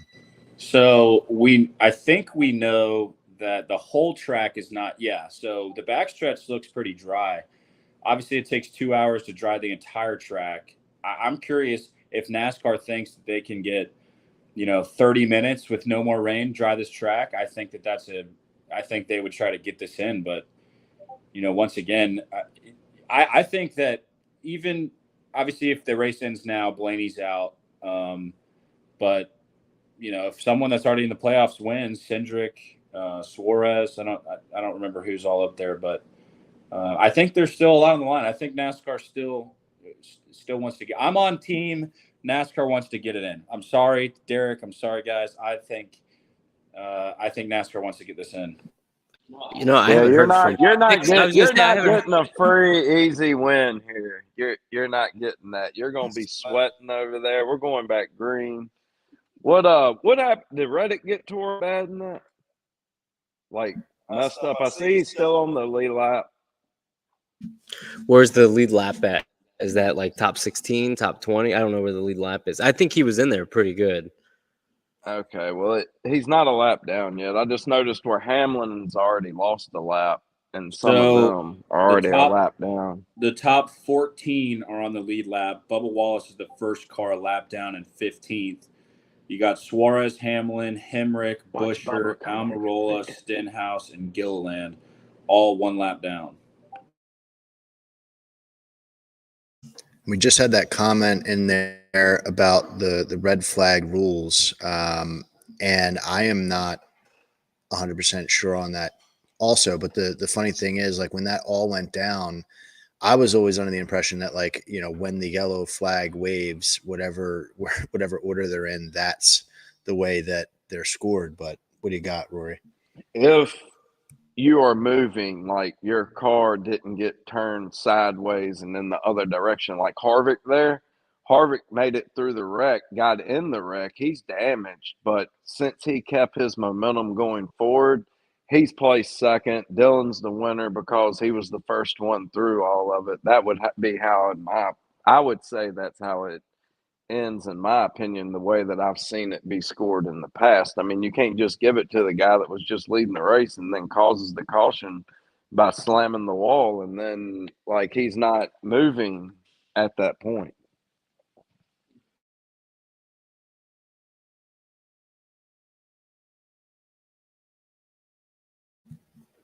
If we do go back green flag racing here, guys, are there any other plays that you think could be potential here? Austin Cindric, I think he's probably one of the favorites left out there behind Cody Ware and that whole gang of scrappers there. Cindric, if they go green, I think he's the strongest car left. If they were to go green, these other guys, I mean, they're just not used to that. They're not used to being up in that position. So, I mean, Dylan, obviously, I'm throwing him out. I'm talking about the guys who are up there that is a big surprise. Kyle Busch wasn't damaged, right? Is Kyle Busch in fifth? So Kyle, Cindric, and Dylan. The other guys would probably, regress back to the mean as the race starts. So, yeah, and I doubt that we're able to take any live action right now. I haven't checked, but if I could, would I throw something on Landon Castle to win? Maybe. Here, let But, me stay on that Landon Castle conversation for a second. So we have somebody that's been joining the show each Wednesday, Colin Casey. Okay, so get a load of this. 60 cents is what the bet was. oh my God. BJ McLeod top 10, Cody Ware top 10, Landon Castle top 10, David Reagan top 10, Noah Gragson top 10, Todd Gilliland top 10, all to finish in the top 10. 60 cents to win $180,000. And So right now, That is in play. unbelievable. So he round robined this. Obviously, if all of them hit, Mhm. he wins 180,000. So I think everyone's in the top 10 except for Todd Gilliland right now. Oh, But still. if he hits 5 of the 6 round robins, I mean, he's looking at a $50,000 or $60,000 payout at least. This is nuts. If this race gets called 60 cents, this has got to make it on Action. All these, I mean, NASCAR's got to get on the spot here with some of these crazy bets in same game bets. 100%. They're showing a replay here. Gragson looked like he hit Jones, which was pretty far back. I mean, I'm pulling for this to hit. It would just be crazy. But I'm curious to see when everything does shuffle out, who is top 10, who's not. And that's why, like, you know, we talk about the reasons not to bet on super speedways, but like that right there to me is like why you could really have fun, like as a casual gambler, as a casual fan of NASCAR. Like that's just a shot in the park. It was probably a meme. He probably did that just for the picture and to say like, hey, look how crazy this would be. And this is what Daytona and Talladega give you. So kudos to them. That's awesome. Hold on. He's got another one. 31 cents to win 981,000. It's the same one. Oh my gosh. I'm being dead serious. I wish. Yeah. That's a good way to spend $1. And is that one hitting right now? Okay, so sorry. This one is not round robin. It doesn't look like. This is just like a straight up 6-leg parlay. But right now he's got 5 of the 6. The only one he doesn't have is Todd Gilliland. So anybody have any? Is he still running? No, Todd was having a very good race before that last wreck, but I do not know where he's at now. So he's P22, 1 lap down. That is sickening. I would not be able to sleep tonight. So I think, Mark, if I'm seeing the same thing in the chat, it looks like the 5 of the 6 round robin was the $180,000 payout. Right, but there's another one that's a straight. Oh, Yeah. You're saying that's what it would pay out right now For the round robin. Oh, okay. Whoa. So 170. So he's in position for that right now. So he's doing the That's right 5 thing. of the. That's 5.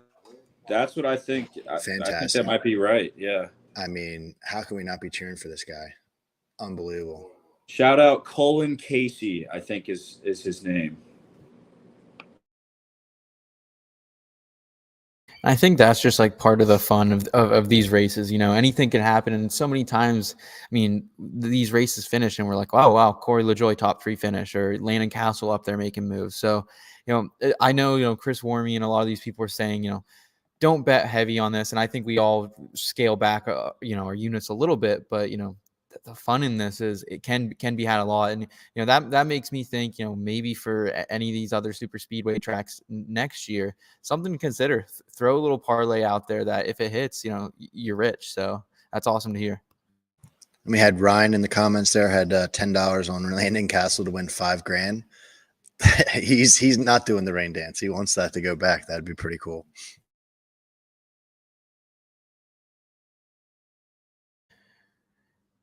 Yeah, we also have someone saying if Castle wins, Blaney's in too. So that's something to keep in mind. Another good point by our guy Ryan. He's on top of it, man. Yeah, I can't try to imagine what is going on right now in NASCAR's like, you know, booth, trying to decide what, you know, can they get this in or should they get this in or should they just call this like the sake of the fans, sitting in the stands, you know, just Such a tough call, especially since it was their fault that we're in this position. I mean, I can tell you one thing. Their PR department is absolutely scrambling right now, trying to get a release out. Oh, we didn't know XYZ about the track being wet, whatever it is. They are scrambling because, I mean, Mark's kind of alluded to this. This is not a good look for NASCAR. I don't think that's something I've ever seen, just 3 cars all sliding like that into one turn and going out. So their PR department definitely scrambling. They thought maybe, it had the day off. Not so fast. Well, we saw that at New Hampshire when they started the race and it was raining, but this is a totally different ball game being at a super speedway. I think New Hampshire took out like the top 3 cars, which was, looking back, obviously awful, but it makes this look like, a pipsqueak. It's just much more of a safety issue at Daytona and Talladega. Like at New Hampshire, it's a mile track, flat. If something were to happen, it's nowhere near as dangerous. Like that wreck, we can't hear anybody coming out of the care center or whatever, but like, are these guys okay? Like that was wild. Ricky was up in the air for a second. They hit hard on the outside wall. At least a couple guys did. So that's why it's a bigger deal than a track like New Hampshire. And it's catch-22. Like, do you really blame NASCAR for a pop-up shower? How quickly can they, throw it? We saw the raindrops on the windshield for 5 seconds, 10 seconds. That's really split second decision. So okay. How much do you really blame them? Bob just tweeted, this is the rule that NASCAR likely would go back and look at video if race can't continue. So here's the rule. In the event the race is declared official, NASCAR will revert to the single file running order and use all available resources to determine the official finishing positions, including but not limited to pit road exit scoring data, undisputed video proof of a vehicle's track position at the time of caution. In the judgment of NASCAR's timing and scoring, the order of the last pass detection scoring data and associated penalties. I think with this big of a wreck, you either have to go back to the running order before the wreck or you got to take it after. I don't think you can use video to determine what's going on here.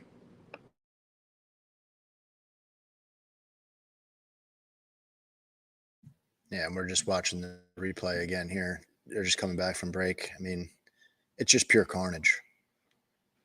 So in the comments of that Bob tweet that Mark just read, people are posting screenshots of Buescher being in the wall with the leader of the pack. Somebody had said that in our chat a little while back. Buescher was, I guess it was the question about the rules. 17 was in the front. So, I mean, hey, if that happens, I wouldn't hate it because I have Buescher a number of different ways. But yeah, NASCAR is notorious for kind of like changing around things. Like that's what they get the heat for sometimes, like changing the rules up. You mentioned it, Chris. They were talking about on the rundown with the waiver for Jeff Gordon years ago and getting into the playoffs, just kind of like bending the rules. So this is a case where it's a gray area. Like it's not black and white. And I don't think it can be black and white. This sort of thing. How can you define this? This is like just totally crazy. Yeah, but see, Buescher can't be the leader because look at him. He's turned sideways into the wall. You can't freeze the field on a car that didn't even make it back around the track. Like that's not going to fly. Kyle Busch is giving an interview right now. We can't see the words here, but I'm sure he's pretty heated about the whole situation. So, he's never been afraid to call out NASCAR.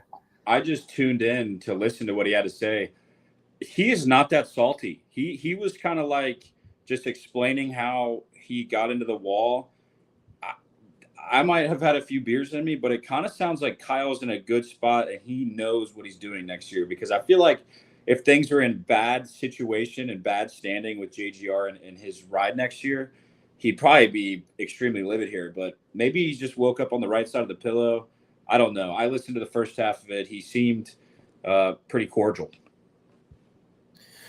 Mark, what are you projecting then there? Do you think that Kyle Busch does return to JGR? Or do you think he moves to one of these other lesser teams a little bit? Muted, Mark. Thank you. I need that. I think if he was going back to JGR, it would have already been announced. I think that as soon as he couldn't find funding, or the team couldn't find funding, he immediately started looking elsewhere. And I think the reason it's taking so long is because he does have a truck team. He is one of the best drivers in our sport right now. So I think there's a lot of things to iron out. I'm getting the sense that he might know where he's going next year. So I do not think he's staying at JGR. I think Stuart Haas could be a viable option, even though Eric Almirola is coming back. Who knows what's going to happen with the 41? They've been driving. He's been driving awful this year. And then seen a lot of rumors and stuff on Twitter about Collichio. I think that would be super cool. It would be a major shakeup. One of the best drivers in our sport going to a startup, quote unquote, startup team. I don't think he's staying at JGR. I'm going to stand with that. Hey, Mark, guess who was pushing Justin Haley just before that last wreck? That would be Kyle Busch. Oh, really? Let the rumors fly. Kyle Busch was going to push Haley to the win. That was going to tell us all where he was going right there. I would not want to be Dave Moody right now. Can you imagine the amount of garbage he's going to have to field all week about this race and everything else? Like, man, I know he's go ahead, Mark. Update from Cullen, the guy with the parlay. He said, I forgot I round robin the whole thing. Would be almost $250K if they call it right now.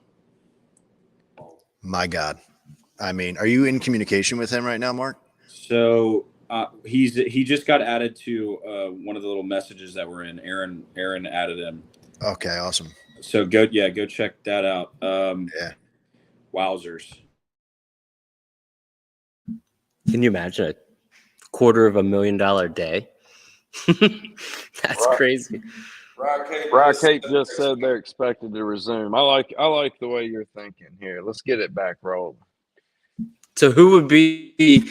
I think Mark, it was your girlfriend that said there's 6 cars that do not have damage. So she said I think she heard. Yeah, see, I don't know. She said I think she heard that on the broadcast. So if anyone in the comments is somehow listening to the broadcast, she said only 6 cars. I don't know. I've been trying to look at on Twitter, but not finding anything.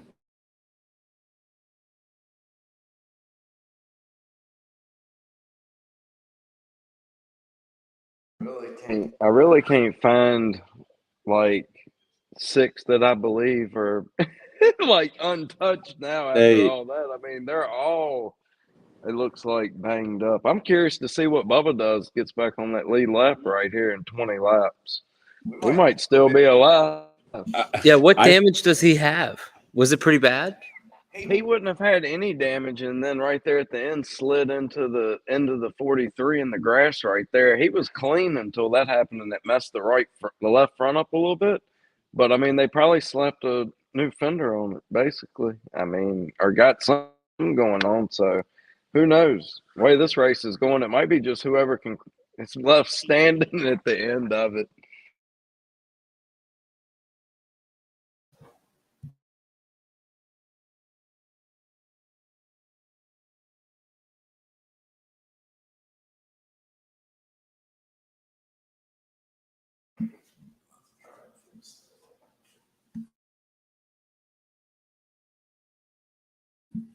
I was almost going to say, who could we cross off the list? 92% of everybody. I think so. Yeah, because I don't know what Henrik's doing. Haley's obviously trashed. So we can cross off a number of names. Rise asking about Syndergaard. Let's get a little Phillies talk in as the Phillies game's getting ready to go here. I mean, I was a big pusher for Syndergaard before the trade deadline. I was saying, his numbers haven't been that bad in Anaheim or whatever they call themselves now on a really crappy team. So I figured it was worth taking a shot on him. I'm glad they picked him up. I think they're 3-0 since they got him in his starts. He's not fantastic, but he's getting the job done. So I think the Phillies are making good moves there. I was happy with the move. I mean, if it didn't pan out, so be it, but I was happy that they made the move because I think was the best pitcher available, and to show that they had the effort level, I guess, is that was intriguing to me and it made me happy. So I was happy with the move, and I'm happy so far with what we've seen him produce. You know, we're not asking to light the world on fire. We're just asking him to be a stopgap. So who is this? So what are you hearing, Mark? Because you got the senior vice president of competition on the TV right now talking. So I'm actually doing a fantasy football draft too. But I will mute and I will turn on the Oh, volume. no, you're good. I'll see what he's saying.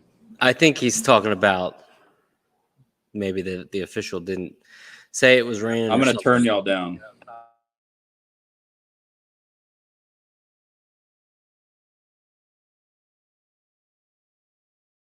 That's the thing that's saving them right now is that look, all those dark clouds, but the 3/4 of the track's dry. So it's kind of like you can't call a race if that 3/4 of the track's dry.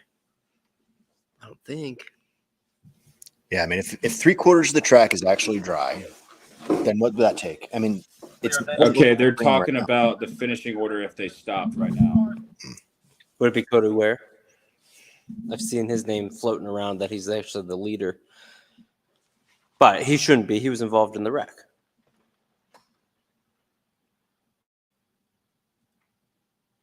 I guess, does anyone have any knowledge of like the part of the track that's not dry? Is it still currently raining? Like, do we know that at all? Because if it's not raining, they get the dryers out there. What's that going to take? 30 minutes? Since it's not the whole track, 45 minutes. That would put NASCAR in a tougher position. I think they would probably have to pursue that. But if it's still raining, then I think, they probably. Well, I think Chris, what's your last name? Yeah. Collichio. Okay, so yeah, they're saying that they're going to look at loop data, but you have to be able to maintain speed. So, I mean, I wish I had a better answer for you, but I don't know. Yeah, it seems like Dylan. Like there's no getting around that. Dylan's the leader of the race right now, but the vice president of competition should be trying to figure out if they're going to be having more of a competition instead of talking about this shit. Like they need to get, maybe the president of competition is on that. I don't know. Okay, they're asking him now if we're going to resume or try to. Are you telling me that my Austin Dillon bet could be dead because of Cody Ware? Who, me? Oh, No, just general Okay. conversation. Scott Miller says we need to give a fair shot at going back racing. He said we're going to watch the rain, watch the lightning, and give our best effort to get back racing. That's what he said. Wow. That is wild. That seems like a calculated answer, though. Mm-hmm. True. Yeah. And then he goes off screen, and then they say, all right, well, Austin Dillon is officially your winner. Welcome to the playoffs. Now, this is a featured matchup I'd love to see next week. So you know who you are out there listening. I know who you are. Ryan Blaney versus Austin Dillon at Darlington. Give me that featured matchup. I think we can make that happen. I mean, so just kind of like bringing up general conversation here, does Ryan Blaney win a race the rest of the year? Because to go a full season not winning a race, like he's not in the playoffs, I'm always a believer in like the non-playoff drivers kind of like give a little bit more space to the guys who are in the hunt.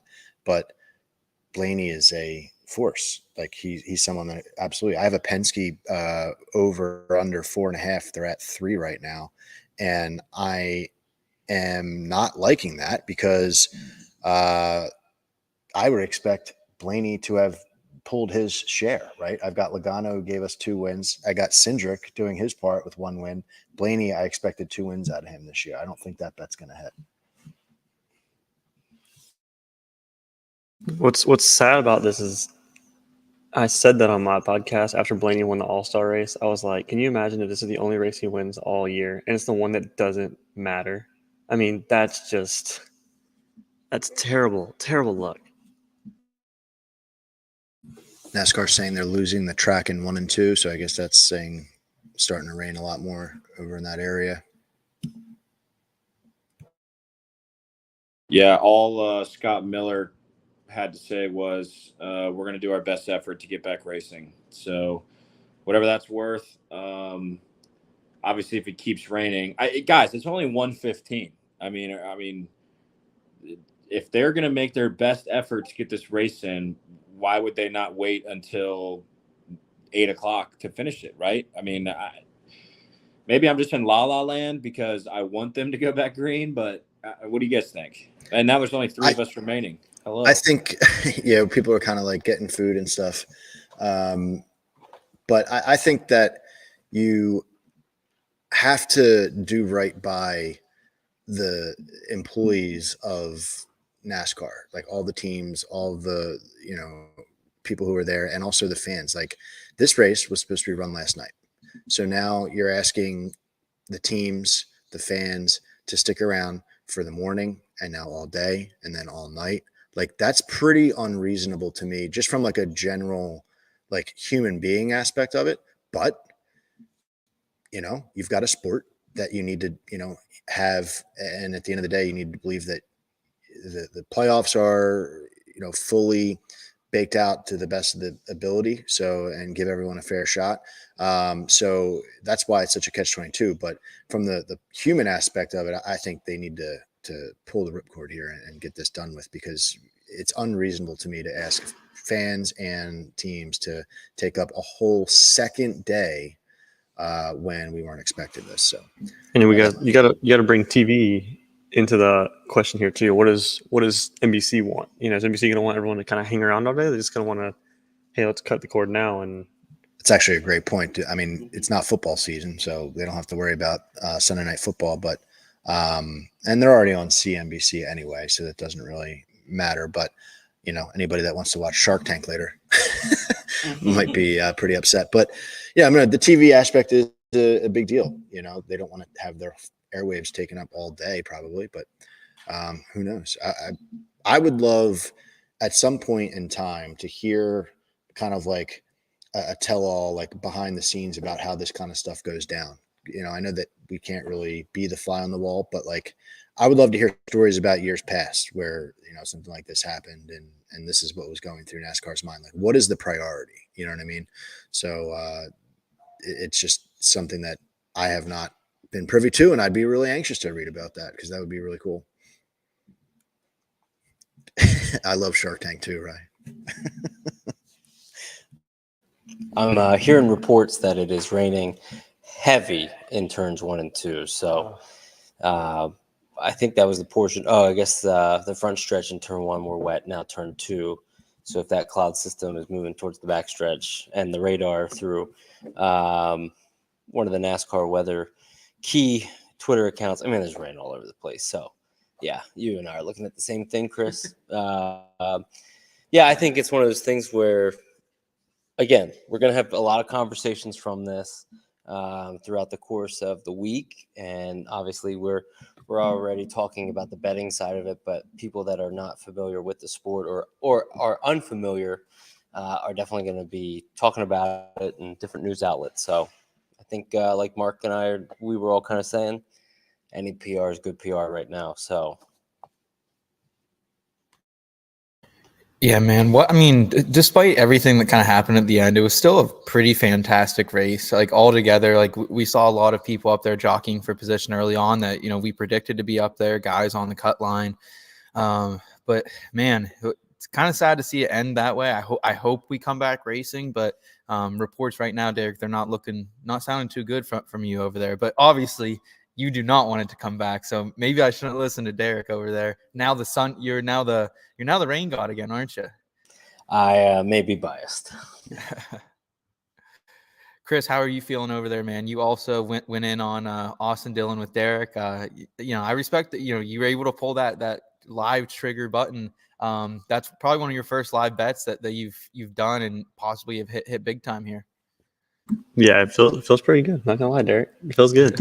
Yeah, I guess obviously from a bias standpoint, I would love for the race to win right now. But either way, the feeling, we were talking privately in the chat here, like how our heart rate was going up. We needed that whoop data. Like for those last few laps that we were actually live there, sitting on a Justin Haley ticket or sitting on, whoever was in the mix, that was exhilarating, especially being on a live stream and seeing all of our reactions rather than just pacing around in our own living room, like Derek mentioned. So it's fun. It's fun. I hope the audience got to witness all that and see us all kind of getting antsy over here.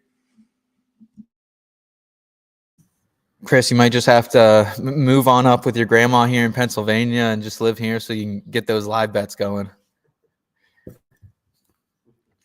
Rory, how are you feeling, man? Bubba Wallace, 15th place. So, not out of this thing if we come back, but not great.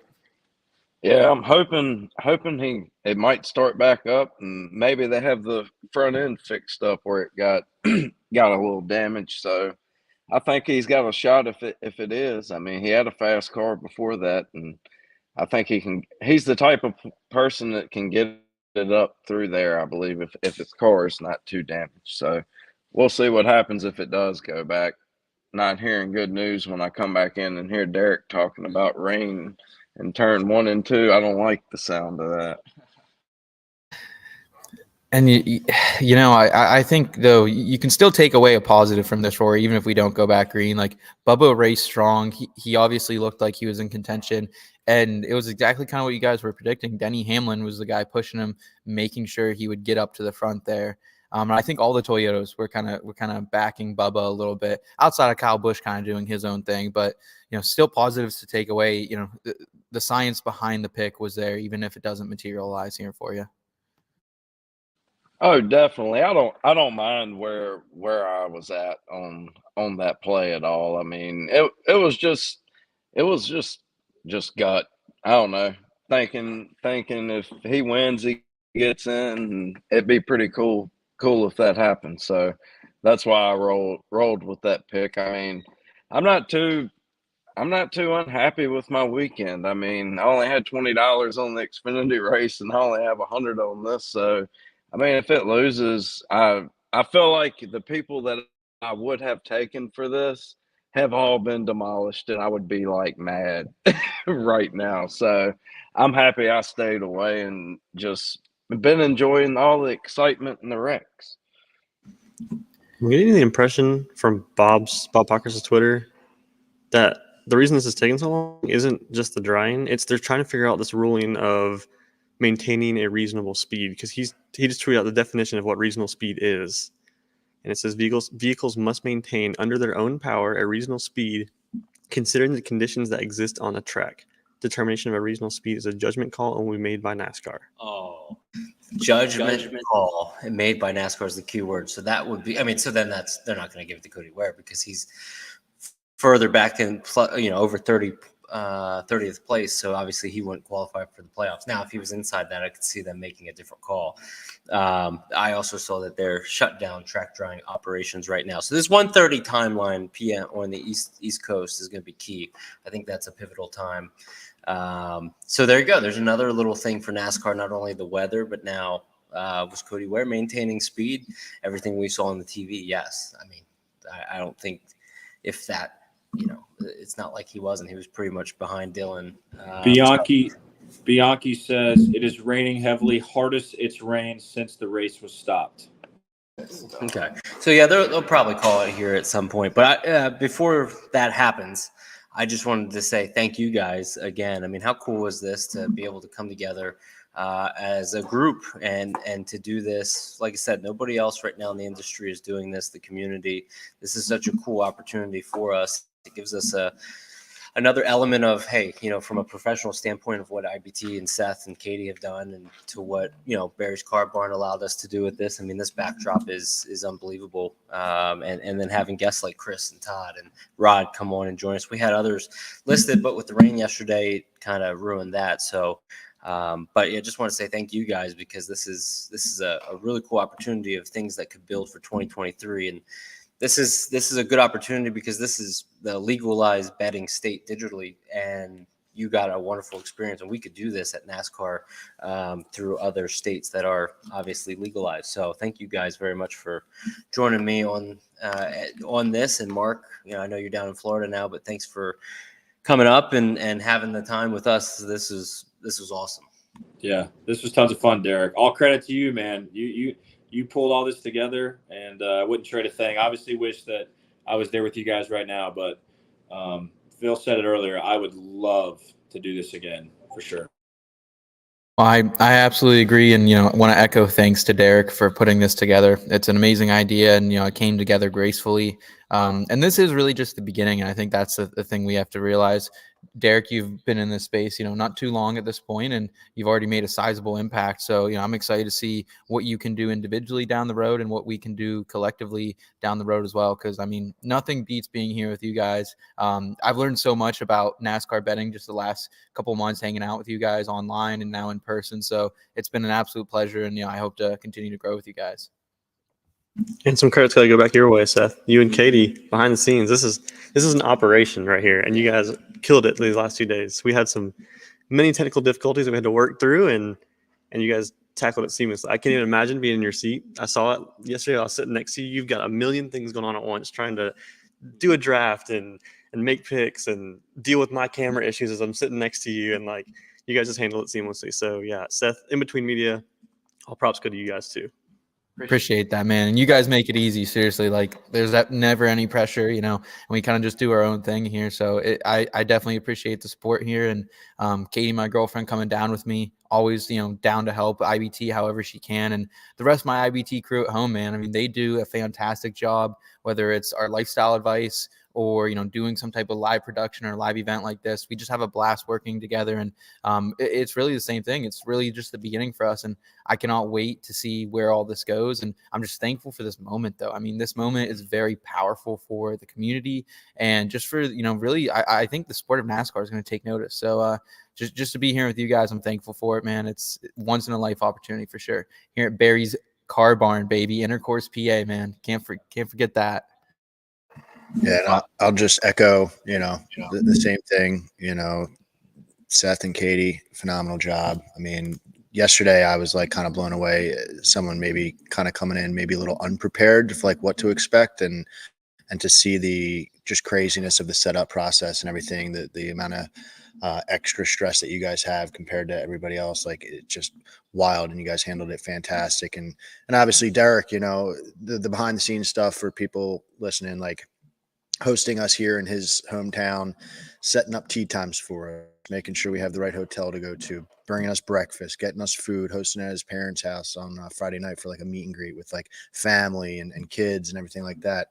Just really, unbelievable job. So hope people kind of understand. It seems like everybody does get the fact that, you're passionate in this, and happy to be along for the ride with all you guys. So thanks to you guys and everybody out there that actually wanted to listen to us talk and hang out with us and tune in. That is a whole nother element that makes this even more cool. You know what I mean? Hearing the chatter and the things like that about what's going on and what we're saying and making fun of each other. That's good times all around. So thanks to everybody. I'd be remiss as well if I didn't mention Carson Smucker of Upside Films, giving us some of this lighting and some of these other elements. Carson has been a friend of mine forever, and he did a lot with the Panthers schedule release videos for any Carolina Panther fans out there. Oh, that was a masterful schedule release video too. That's great. Big Cat and Barstool would start retweeting it. He's worked with Christian McCaffrey and all those guys. And who's the coach now for the Panthers? Matt Rule, when he was with Temple and Baylor. State College, born and raised. Matt Rule. Yep. So Carson is what he's doing with his company. He just started Upside Films, and he does a lot with the NFL, ESPN, those kind of. They're doing the All Access, which is the Hard Knocks version for the ACC football, NC State Wolfpack. So I got to give him a shout out. But yeah, it's a team effort, really, is what it is. And we proved that we can do it, and we proved that we can do it at a high level. And I think that's what was most important. So, everybody kind of tuning in, listening, seeing all the comments. We had really good views for what was a rain delay. And we had Chris on for 30 minutes yesterday. So again, Chris Wormy, Todd Furman, and Ravi Gomez for coming on and being willing, and all the other guests that it just didn't work out because of the rain. So thank you. So I don't know, Mark, you're probably still listening to the race over there. Where are we at? I was looking for the comments to see if maybe anything ended, but I guess they're still in the waiting process. It's 1:31. No, yeah, I don't have volume on, but it's going back and forth from showing a torrential downpour on pit road to showing Austin Dillon's face. All the tweets that I'm seeing are saying that this is the hardest it's rained. They've lost the track. Other people are saying we've got all day, which is true. You got Scott Miller saying we're going to take every effort to get this in. I'm looking at the screen now. You can see the wall of dark clouds and then sunshine behind it. Are we going to take Scott Miller's word for what it is and saying like every single effort to get this race in? I don't know. It looks pretty bad right now, but I just want to echo what everyone's saying. This has been so much fun. Can't wait to do it again. And big thanks to Katie and Seth behind the camera and Derek for getting us all in the same spot. So really cool. Also, I just want to shout out Rory. I mean, this guy, I've kind of realized on Derek's show the last couple months, like he just has big energy, big energy makes you want to be a part of whatever's going on. And the minute I showed up, I was like, this guy is, not only is he a dog, not only is he great at NASCAR analysts and betting, but the dude is just a good dude and fun. And like, I think this show would not be what it was without Rory over here, delivering the punchlines, man. So I just wanted to say shout out to you, man. I mean, it's been a blast sitting next to you today, and I laugh a lot when you're around. So that means a lot, man. Man, that means a whole lot. This was great. I've had a great time all weekend. We've all just had fun. Like Derek, thank you so much for having us up here and the hospitality and everything. I mean, the food, everything. I mean, everybody up here has been excellent as far as like nice and just it's a cool country up this way. I've never been to Pennsylvania, even though it's only 5 hours away. Just never have. And I mean, it's one of the coolest experiences I've ever had, and I can't wait till we get back up and do it again next year. I mean, wherever it is, I'm ready. I'm down. All y'all got to do is just say, "Yep, Rory, are you in?" Oh yeah, you don't even have to ask. I'm there. I don't care if I got to drive across the country. I don't do much flying, so I like to be in control of the vehicle. So you're the John Madden type. John Madden wouldn't get in any planes. He took a bus everywhere. Well, you're welcome, Rory. And I'm so glad I echo what Seth said. You bring the energy. And at 10 a.m., after a long night, the night before, we needed that energy. So you brought that energy. You got that Folgers cut or hat on, so that kind of helps. But well, I mean, I woke up this morning. I was scared to death. Like, my watch, it has something going on, and it's light outside, and it's not just the crack of dawn light. And I look over, and it's like 12:30. I'm like, no, what's going on here? I'm like, it ain't no way they wouldn't have came up here and just kept banging on my door. Somebody would have, like, come on. So got a little freaked out this morning, but other than that, it was a blast. I enjoyed playing golf where we played at. That was wide open. I like that. That's my kind of course. That way I can just spray it and keep playing. So we had a blast, and I just, we all gain like new friendships. Like we actually got to meet each other in person, and it feels like we already kind of almost knew each other. So it's pretty cool. I want to echo that. Big facts. Meet all you guys. And I have to comment on, Rory saying like, don't like flying, like being in control or whatever. Well, I can tell you being your spotter would be a very tough job driving, because yesterday trying to get to the course, we were trying to give directions, and Rory he does his own damn thing. Like, make a left, make a left, make a left, make a left. Okay, we don't need that one. How about this next left? Left? Anybody? Left? So yeah, but so it's funny that you say that about driving. But yeah, absolutely great time. When you kind of joke around with people online and meet with them on the shows like Derek has, and bring people on to guests, whatever you do, like podcasts or whatever. That's cool and all, but it's really cool to kind of meet you guys in person and be like, you know what, they are as cool as you would think. And we all got along really well. So very cool. Did we party it up last night? we hit the bar, but not a huge party, I would say. We were a little kind of like not sure, a little unsure about what was going on with the race and everything. But I will tell you that when we did the all right, then I'll catch you later.